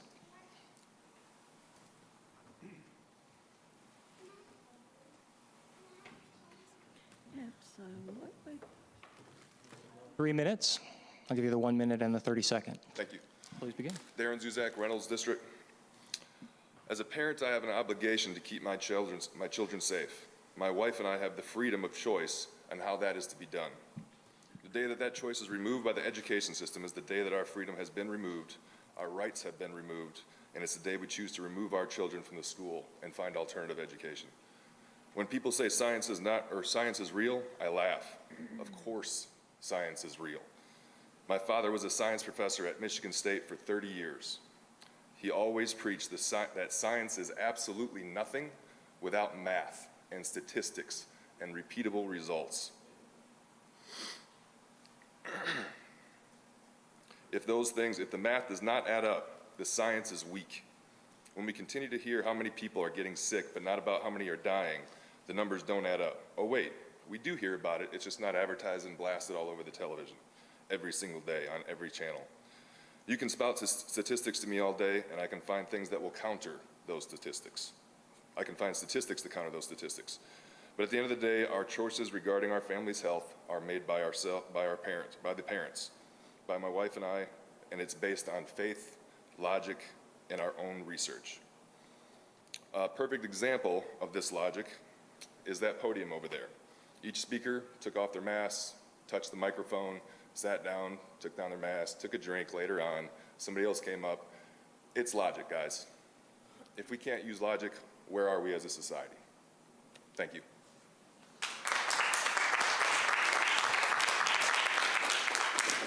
Call Tamara Parker. Again, please start with your name, and you'll have 3 minutes. Okay. She wanted to combine her time with mine. I'm sorry, can you say it into the microphone? We can't hear you. Gloria wanted to combine her time and give me her time. No. No. Okay, Madam Chair has declined that, I'm sorry. Yeah, Okay. you can have your 3 minutes to... Well, we're three in a group, and we chose her to speak for us. She gets 3 minutes. Are they all signed up? We did say that if they're You did say, well, you would give 5 minutes for a group. For a group. Yes, ma'am. What are the other names? Are you all signed up? Do they need to sign up individually? Gloria and Vicky. And you're both signed up, lady? That was before we realized we had. You all have to be signed up. Yeah, They were signed up. Okay. Then we'll remove their names off the list and you'll have 5 minutes. Okay. Ben, you got that? Checking. What is the last name for Gloria? I'm sorry. Gloria Michaels. Let me look. Yep, there is a Gloria Michaels on the list, and the other name is? Vicky Cook. Vicky Cook. One moment, please. Yes, ma'am. Both of them are on the list as well. So you'll have 5 minutes, ma'am. Thank you all, and we'll remove your names from the list. Let's just make sure we get the clock to 5 minutes. All right. Yes, sir. Okay, please begin when ready. All right. My name is Tamara Parker. I am a graduate of Inca High School and Appalachian State University, and I have been in Buncombe County, a resident of Buncombe County, most of the time, all but about 3 years since 1977, so I'm not sure if that's local enough or not. There's so many issues to go through here. There's this almost $77 million in COVID federal funds that you guys have. There's the 340% raise that you gave yourselves. I'd like a 340% raise. I don't know about everybody else. You guys like a 340% raise? Yeah. Yeah, and here I have the affidavit of Stephen E. Petty, who is an expert in masking, and he's served as an expert in personal protective equipment and related disciplines in approximately 400 legal cases. This is a little bit too long for the 5 minutes, so I'll be glad to leave y'all with a copy of this. But he says masks don't work. Science and all. Then there's the whole physics thing of airflow in a room. Do you really think this makes any difference at all? This is silly. Does anybody seriously think that? Are you telling me that your logic is this is it? Because I can feel the air flowing around me in here, and it's not, this doesn't stop the air. I'm sorry, it doesn't. Then there is the NCBI, NIM, NIH government article.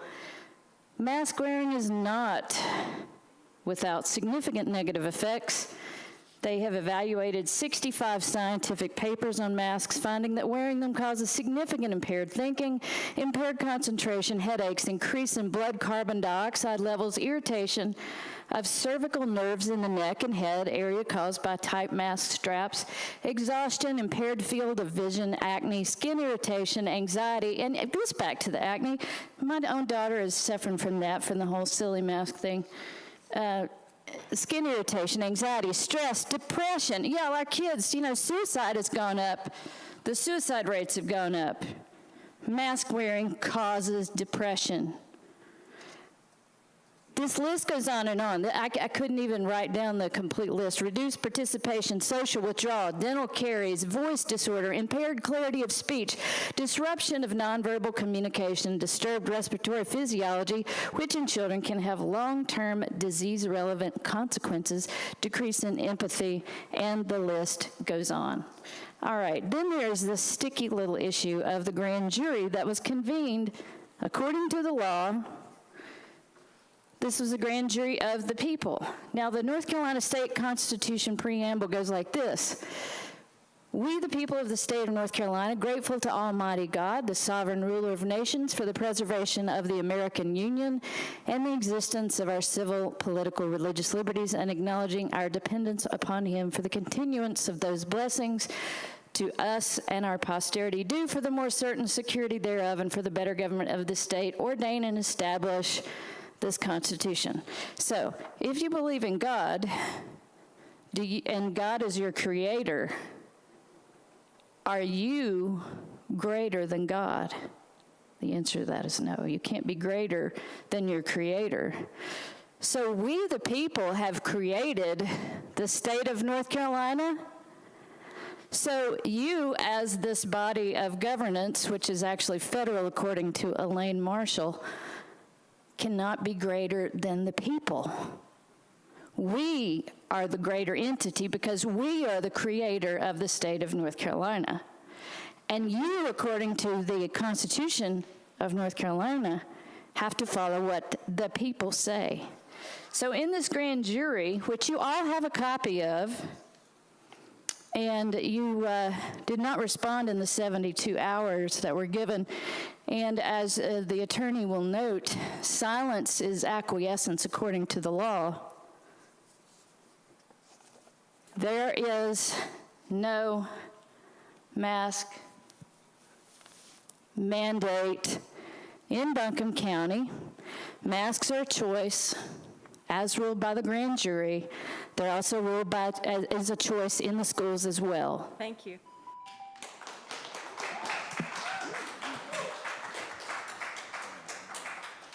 Our next public comment is Steve Parkin.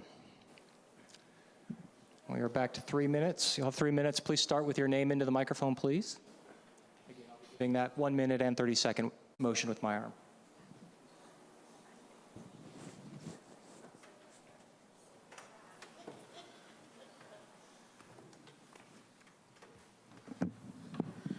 Steve Park, and I live off of Sardis Road. Since the vaccine came up, currently I know 14 people are sick as dogs from something, and all of them have been vaccinated. Thank God they listened to the science. Thank God they listened to the science. 14 people, including my brother and his wife. Who are you listening to? Let's talk about the optics of this board. It's been horrific. I'm not even going to go into past meetings, so I will address the madam over here. At the last evening meeting, we sang the Star Spangled Banner. I listened to the recording again. You hammered the gavel and called for order in the middle of our national anthem. The optics of that are horrific. Right now, you look like you're balancing your checkbook. And I'm saying this for the people at home that can't see the optics of this meeting, like this piece of stupid plexiglass. And it is stupid. Separating the serfs from the royalty, the let them eat cake attitude of our government, including this board, is amazing to me. Your pay increase was mentioned. I'll mention it again for the people that didn't hear it at home. Now, I called this district or this county 4 times to get a real answer. No one ever called me back. So I'm going from what I heard. Feel free to chime in at any time and shut me down if my facts are right. But during a pandemic, when people are losing their jobs, their businesses, family, you voted yourself an increase from $200 to $1,100. Last month, you had 3 meetings. That's $3,300. I am so sick of hearing we need more money for education, and I am an educator. We also hear defund the police. I think we should defund you, not schools, but you. I'd like to know from this board, and please chime in, because this whole forum is ridiculous. It's a non-solving, problem-solving form that nothing gets solved. But I would like to know why down from my street on Sardis Road, one of the most busiest roads in this county, and Gaston Mountain at 5:30 in the morning, when I walk my dogs, there are kids waiting in the dark, elementary kids waiting to be picked up. Parents at home, don't put your kids on a bus. A friend of mine that still substitute teaches got a call to be a bus driver, a substitute bus driver with no lesson, no training, no license, and you're going to put them out. What the hell? Thank you, sir.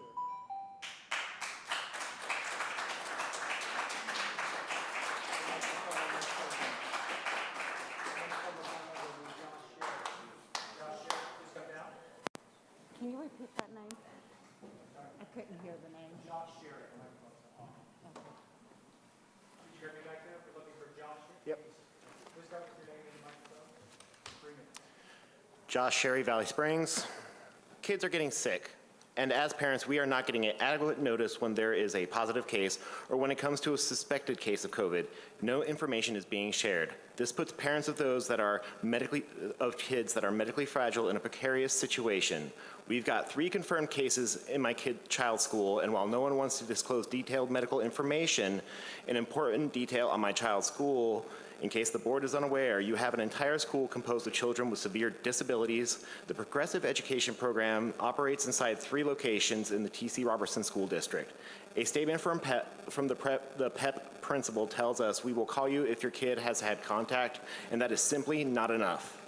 There was not even made clear which locations that had cases, and parents of children who attend in these schools where PEP exists have no idea that PEP had active cases. How are we to know that consideration is taken for possible exposures that didn't happen specifically with an adult witnessing, such as a child goes to the restroom, stops to talk to a friend, or shares a seat in a bus with a child in a whole other grade? This is far from over, and due to the wild amount of misinformation available, you sit in no easy position on that board. But it is up to the more reasonable among us to make decisions that not even one child loss is one too many. To finish my statement, I want to use this quote: "The truest reflection of a society is how they treat the most vulnerable among them." Thank you, sir. Thank you. I do believe I have everybody who signed up for public comment in the room. Is that correct? Is there anybody on my list that I didn't call? Okay, thank you. We're going to move on to those who have signed up but who are in the other room. You may come in the order that you're lined up, but please start with your name and where you're from, and you'll have 3 minutes. I'd like to call our first public comment, please.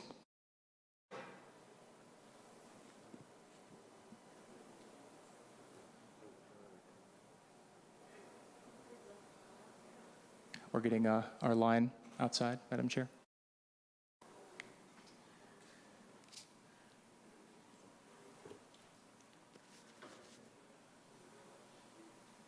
Okay, in case you couldn't hear out there on the screen, you'll have 3 minutes. I will give a motion at 1 minute and also at 30 seconds, okay? And the microphone does automatically shut off. All right, Thank you. Please begin and say your name when you're ready. All right, my name is Logan. I live in Madison County. I don't have any children yet. I would like to, which is why I declined a vaccine and will not be putting this on my face, which is asbestos lined and also fluorinated. So I guess I'll start by saying that we haven't really seen an abundance of children affected by the first COVID, and the second variant is also a joke because there's no diagnostic metric for even testing the second variant. So why would we need to keep masking these kids? They don't provide any protection. It says on the box for these dirty things that they don't provide any protection against viral particulate. If you're counting on the viral particulate existing in your body, that's 2 microns big, and I'm sure we've all heard the metaphor of trying to keep mosquitoes out with a chain link fence, and that is a significant metaphor for trying to wear a cloth mask to prevent viral contamination. Masks also breed pestilence. You're inhaling your own particulate. You know, your respiratory system is a really integral detox pathway for children, for adults, for animals, for anything that breathes oxygen. Really integral detox pathway, and we do, of course, exhale particulate. We exhale viral particulate, we exhale fungal particulate, we exhale bacterial particulate, and that's part of what makes us human. We are composed of so much bacteria, fungus, viruses that make us human. There's more viruses in our body than there are human cells. Kids do not need to be treated like vectors of disease. They really don't. That's a horrible, horrible precedent to bring up a child with, that you're a danger to your grandparents, you're a danger to anyone immune compromised in your family or in your close circle. And I think it's really damaging emotionally. I think, like I said the last time I spoke here, it's extortion of poor people to try and enforce mask mandates in school. They don't have a choice. And that's really the reason I love this country, is we're so pro-choice about everything. Like, nothing should be mandated. So to take away the choice of these parents to put masks on their children or not is extortion. They don't have anywhere else to put their children if they don't have the money to homeschool or send them to private school. And I would just like to say to the minister who spoke earlier that I think it's abominable that you would advocate for a vaccine that has aborted fetal tissue, MRC5, which is a patented aborted fetal tissue ingredient in this shot to put into other people. That is abominable. Thank you.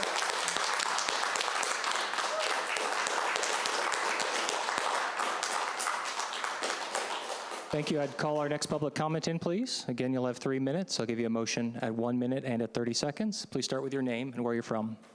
My name is Paula Akbar, and I'm from West Asheville. I really enjoyed watching the videos, and it's obvious how much the teachers love their work and how well they do their jobs. It also broke my heart to see so many children with masks, because the people here know the physical damage and the emotional damage. Plus, statistically, it shows that the damage that is done, especially physically, cannot be repaired. And I also hope that you appreciate the intelligence and the education of all the people who are speaking here. It seems that we are perceived as ignorant and very egotistical. It seems that we're portrayed as selfish, swaggering narcissists who only want our own way, and I hope you realize that is not true. We are neither ignorant nor are we selfish. Those of us here represent all ranks of the community of Asheville. We're medical professionals, we're teachers. I personally have a master's degree from Yale. I also taught. I loved my students as much as the teachers love their students. It tickled me when they were curious. I tried to teach them critical thinking. I tried and strived to teach them how to think, not what to think. And that involves teaching them all sides of something, not simply one side. We gather our information from thousands of doctors and scientists from all over the world.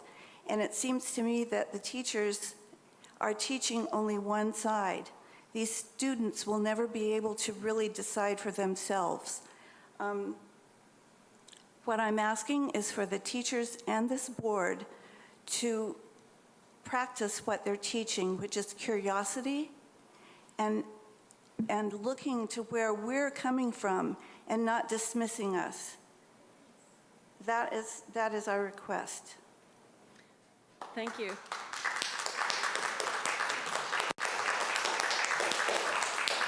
I'd like to call our next public comment. Please come in. Please start with your name and where you're from, and you will have 3 minutes. My name is Jay File. I've been here speaking before. I'm not going to repeat what I said last time. I do feel like all of us should be really concerned about the health and well-being of our children and our teachers, and I'm not seeing that in this board. I'm seeing, and those, all the films with the masks, of the kids in the masks, as though, oh, this is perfectly okay, this is normal. No, it is not normal. It is not okay. It is teaching our kids to fear each other, to fear the very air we breathe. And this is a joke, and this is paid for by our taxpayer money. Where is the critical thinking? You all should be leading in teaching critical thinking. You should be leading in teaching that we have the freedom of choice, that one size does not fit all. I know a lot of people who have been vaccine injured, and the vaccine companies have no responsibility. And to push vaccines, especially this one, which is not really tested as it should be, and anybody who keeps saying, oh, the science questions things. Science looks at all the sides, all the alternate information that's going out there, all the scientific studies that say something that doesn't make big pharma money is being censored. If it's an inexpensive cure, if it's anything else, we need to live with viruses. We're filled with viruses. They're never gonna go away. Do you really want to sit around here with these masks on the rest of your life? Because that's the deep state big agenda. We are being puppeted. You are being bought off by money. And you ought to be ashamed of yourselves, every single one of you, and start teaching kids to love themselves and each other, to not be afraid of each other, to trust their immune system, to build up their immune systems. It's time for some critical thinking and some clear thinking, and what I see is that the whole damn world has gone insane. And we are following these globalists who are puppeting us, and we're creating Nazi Germany all over again. Let's put the unvaccinated, let's blame them for everything. Well, we're the healthy ones right now. And we don't need more division. Give people, actually don't give people freedom of choice, because we don't need it from you. We can demand it ourselves. Thank you.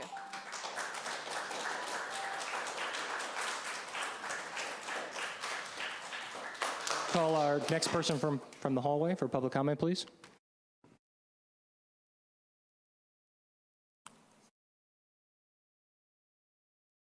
Repeat the instructions. We'll have 3 minutes. I will give you a motion at 1 minute and 30 seconds. And please start with your name and where you're from. Great. My name is Ethan Stevenson. Currently live in Brevard, North Carolina, but I'm here to just show my support for all these wonderful people and some of the children that I know or don't know. So there's been a great deal of people who have already shared a great deal of information, far more than I ever could, particularly Maureen and Logan. Thank you very, very much. And can we have a round of applause for them really quick? Absolutely incredible. Difficult acts to follow because of the amount of scientific data that they have presented. And if my words catch it all, this is my first time public speaking, so please bear with me. Thank you, thank you. And all I ask is that you all keep an open mind, because we've heard about a lot of scientific data, follow the facts, follow the facts, follow the facts. Science, by its very definition, must have an open and diverse conversation. You have to be able to hear multiple sides, and I know that you're hearing me. Thank you very much. I really appreciate that. I could talk and talk and talk about all of the different mask mandates and how they're ineffective. I could go into the vaccinations, but what I'm going to give right now is just a few little bullet point nuggets that you might find interesting. And I also have the websites that I can quote to you, which is, by the way, all of their source information is from either the CDC or PubMed. So very, very deep, well-researched, reputable sources. So first, surgical mask, cloth face mask studies. The U.S. Center for Disease Control performed a study which showed that 85% of those who contracted COVID-19 during July of 2020 were mask wearers. Okay, did you hear that? 85% of the people who contracted COVID-19 in July of 2020 were avid mask wearers. Just 3.9% of the study participants never wore a mask. Another fascinating study was from 2016. We included 3 trials, I'm quoting them.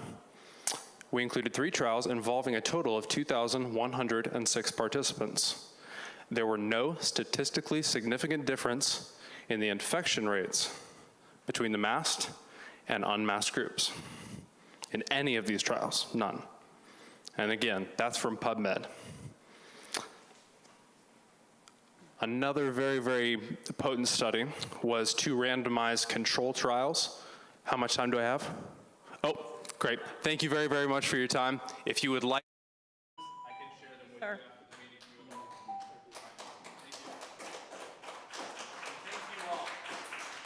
Call our next public comment, please.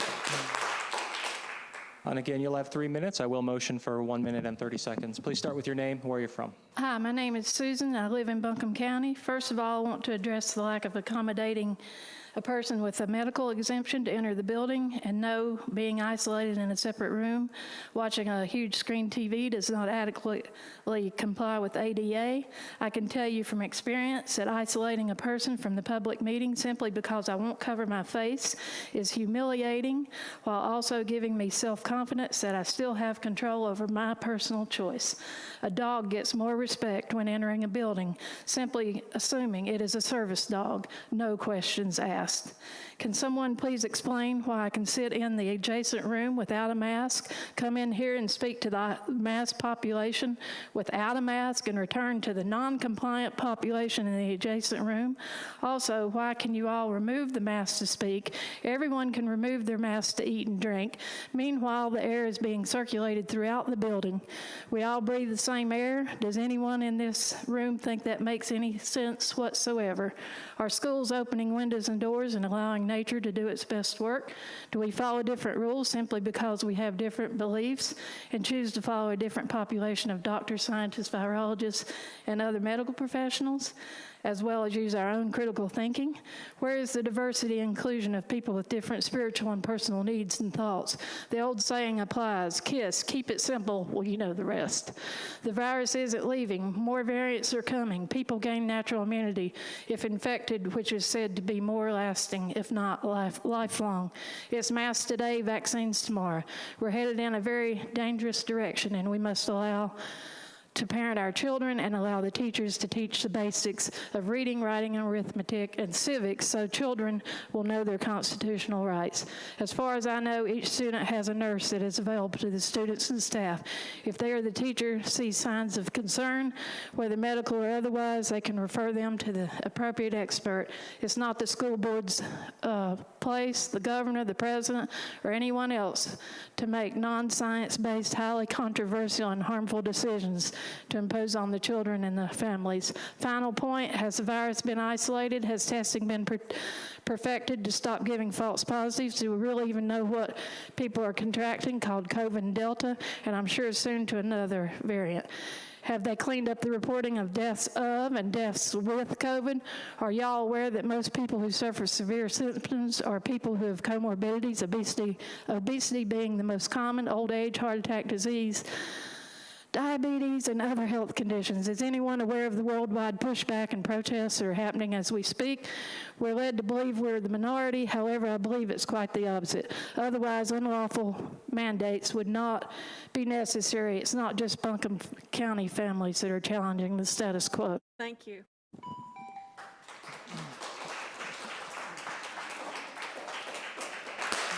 Madam Chair, there's nobody remaining in line outside for public comment, so that does conclude our public comment this evening. Thank you, sir.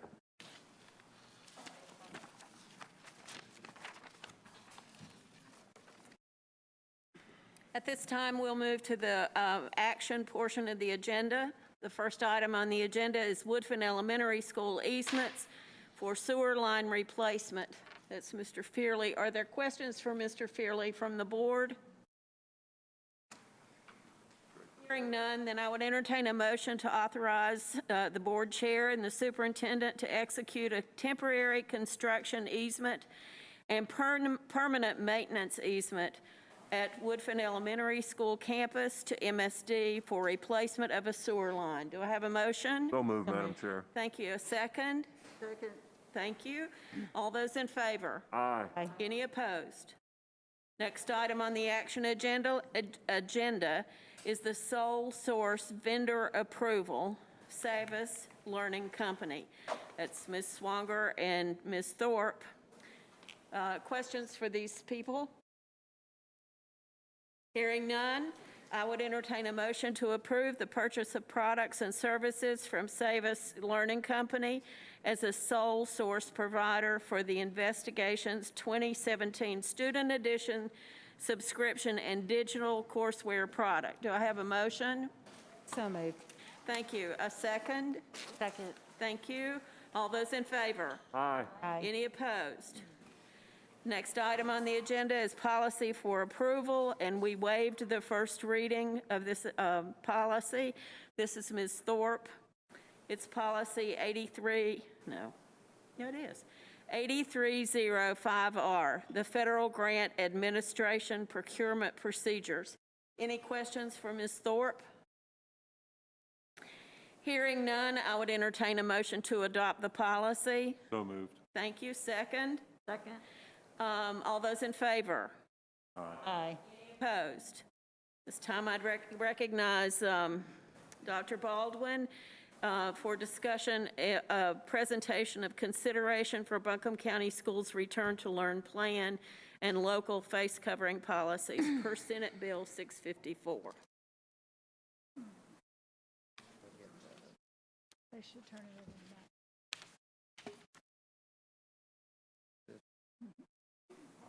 Not coming on the board. Not coming on.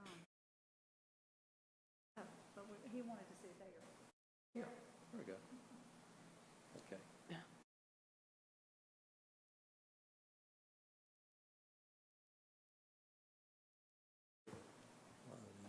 we go.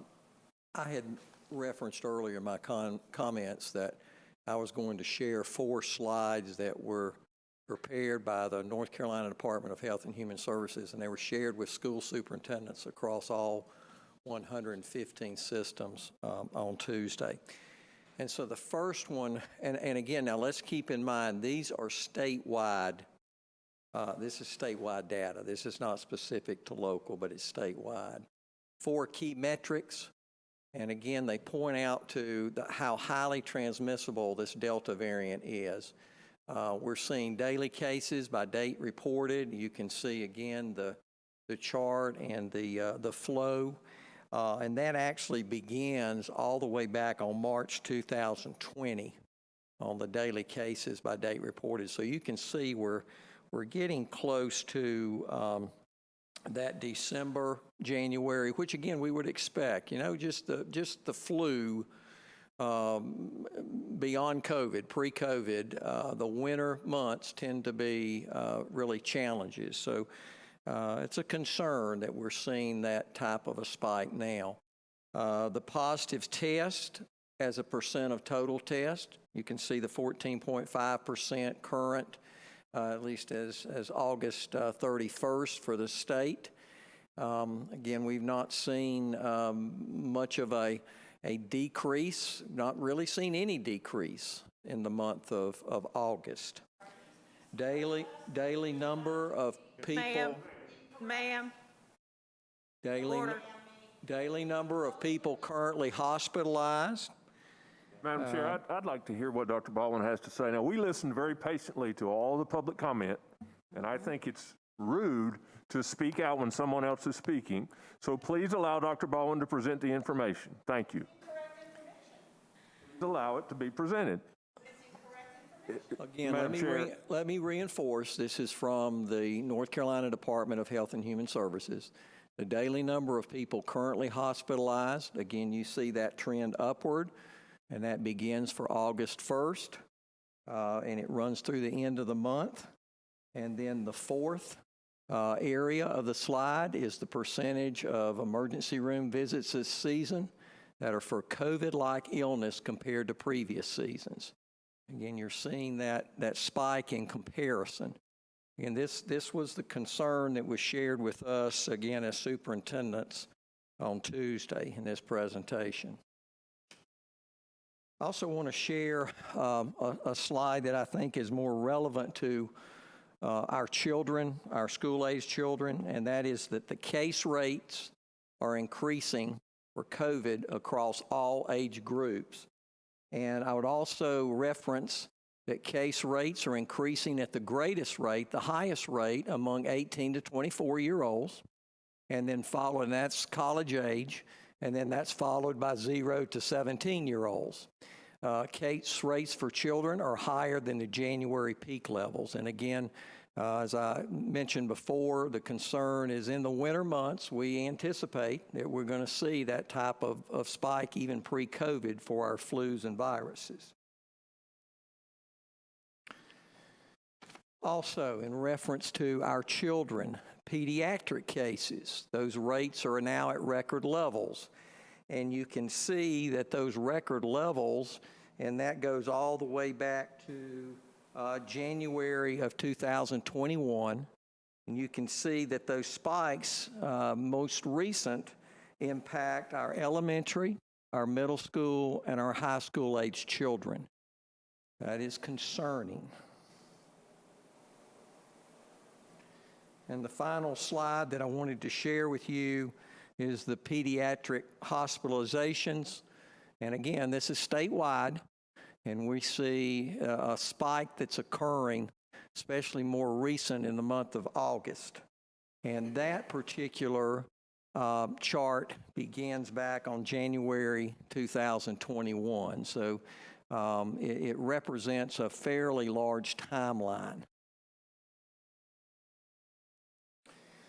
You may recall that on August 13th, at our previous board meeting, in a special called meeting, the board approved the following: that Board of Education decisions to operate schools during the 21-22 school year will be reviewed at a minimum during each monthly board session in accordance with local COVID-19 patterns and metrics. We also determined and approved that the following words: as a benchmark only, and subject to consideration of all relevant factors, the Board of Education would consider a change in face covering protocol in consultation with the Buncombe County Department of Health and Human Services if the following local metrics were realized. And I'm going to repeat once again, for probably the 100th time, that the one constant that we have found in dealing with COVID since March of 2020 has been change. So in reference to the change, whenever it may be, we determined that these particular metrics could guide us.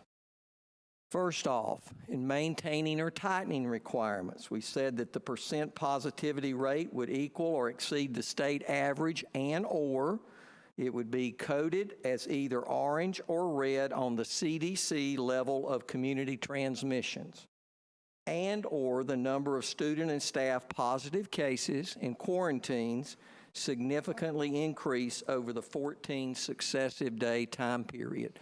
We're not yet at the 14 days. I would also make you aware of this, since this is, we've just completed day 9. In terms of change, because we're currently mandated for face coverings, we're also looking toward the future, being proactive, and that would allow a change to reduce or amend those requirements. And we identified that the percent positivity rate would remain below the state average, and we would be coded, Buncombe County, as yellow or blue on the CDC level of community transmissions, and the number of students and staff positive cases and quarantines would be reduced over the 14 successive day time period. Again, just a reminder on what we determined at the previous meeting. Let's talk about local data, and I'm going to give you a comparison of where we were when the decision, this was actually the map that was presented to you on August 12th for the decision to be made. And as you can see on that particular map, our percent positivity for Buncombe County was 8.1%. And for the state of North Carolina at the time, and that was August 12th, we were at 11.3%. Now let's forward to September 1st, 2021.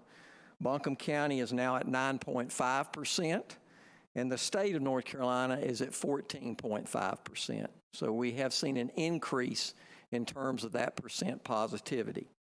And again, that comes from the North Carolina Department of Health and Human Services site, and this particular set of data is updated daily. Secondly, let's look at level of community transmission. Again, this is the CDC site, but at the CDC site, each state's represented, and they break it down by counties. And we'd also note that this map is updated daily, and what does it represent? It uses a combination of really 2 criteria. First, the total cases per 100,000, and then the percent positivity in the last 7 days of level of community transmission. And then we talked about the color codes at our previous meeting. And as you can see, as we move from August 12th to September 1st, the entire state now is in red, which is considered a high level of transmission. In the previous, there was, I believe I'm correct in saying that there was one particular district that was in the moderate. And I think, I'm going to guess on that, I think that might have been Dare County, I'm not sure. But again, that has moved into the entire, all counties now in the red. And then I also want to give you an update of where we are in Buncombe County schools since August 23rd. And this is data from our local Department of Health and Human Services. As you know, for positive COVID cases, that those are reported to the Department of Health and Human Services here in the county. We have school nurses from our MAHEC organization that work very closely with them alongside our administrators and our school staff. The good news, if there is good news, it is that we have, since the beginning of school, this school year, we've been able to maintain, for the most part, a fairly small number of positive COVIDs in our staff. Now, what can that be contributed to? I might guess vaccinations I don't know because, as you are aware, we don't ask individual staff members whether they're vaccinated or not. That's volunteered information that can be provided.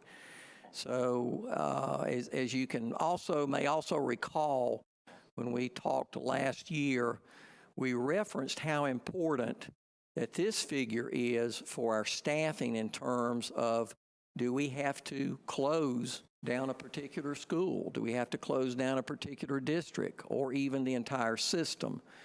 And the area that we certainly would focus in on for that type of decision is, do we have enough staff to continue to operate schools? So at this point in time, that number is relatively low when you consider we have 4,000 employees. And those 21 cases are made up of certified and classified staff. And then from the standpoint of our students, since August 23rd, you can see we have 136 cases of positive recorded COVID from our students. When you look at the enrollment numbers, we're hovering in the 22,000 plus range for students. So again, if you want to do some math, every single case is a concern. Every single case. So when you get into percentages, that percentage sure does make a whole lot of difference if you happen to be the parent of the child that has that COVID, or you happen to be the particular staff person with COVID. You can throw those percentages out the window. So 136 cases. So based upon that, we now have, as Madam Chair began the meeting with an amendment, because what has just recently been passed August 30th by the governor, signed by the governor in law, is Senate Bill 654. For the 21-22 school year, all public school units shall adopt a policy regarding the use of face coverings by employees and students. The governing body of the public school unit shall vote at least once a month on whether the face covering policy should be modified. So it is the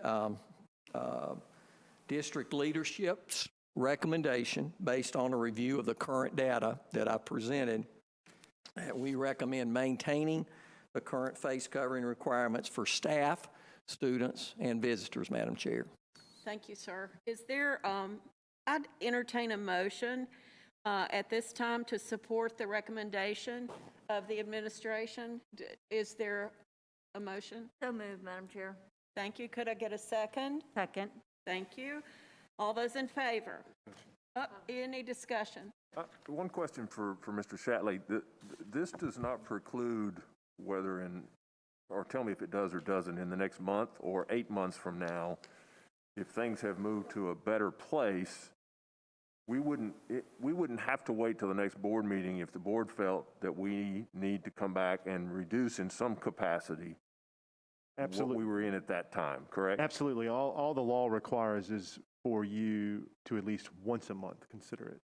And that's regardless of whatever your policy is, whether, I mean, I think over 100 school districts now have some sort of mask requirement, but even for the school districts that have an optional mask requirement, an optional mask policy, they still have to do the same thing at least once a month. So, but nothing would prevent or preclude the board from coming back at any point in time in between for a special call meeting to make whatever decision it felt was appropriate. Thank you. Other questions or comments? Hearing none. It's time to vote. All those in favor? Aye. Aye. Any opposed?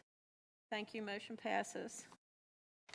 This time we move to the consent agenda.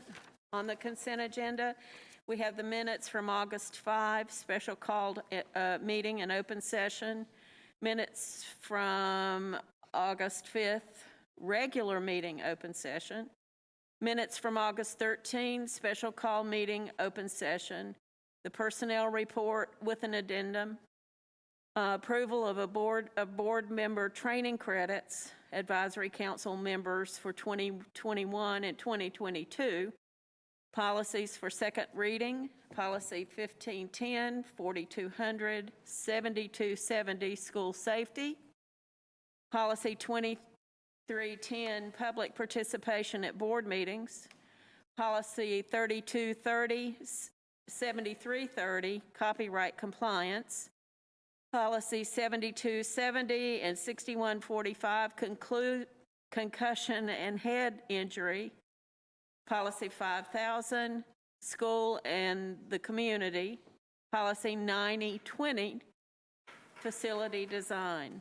Do I have a motion to approve the consent agenda, please? So moved. Could I get a second? Second. All those in favor? Aye. Aye. Any opposed? On the information agenda, we have policies for first reading.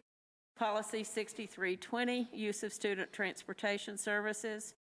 Policy 7232, discrimination and harassment in the workplace. Policy 7310 and 4040, staff-student relations. Policy 7510, leave. Our next scheduled meeting is October 7, 2021, with work session and updates and closed session beginning at 4 in the executive conference room, and the open session will begin at 5:30 in the Minotaurium. Do I have a motion to adjourn? So moved, Madam Chair. Thank you. Second? Second. Those in favor? Aye. Aye. Any opposed? This meeting is adjourned.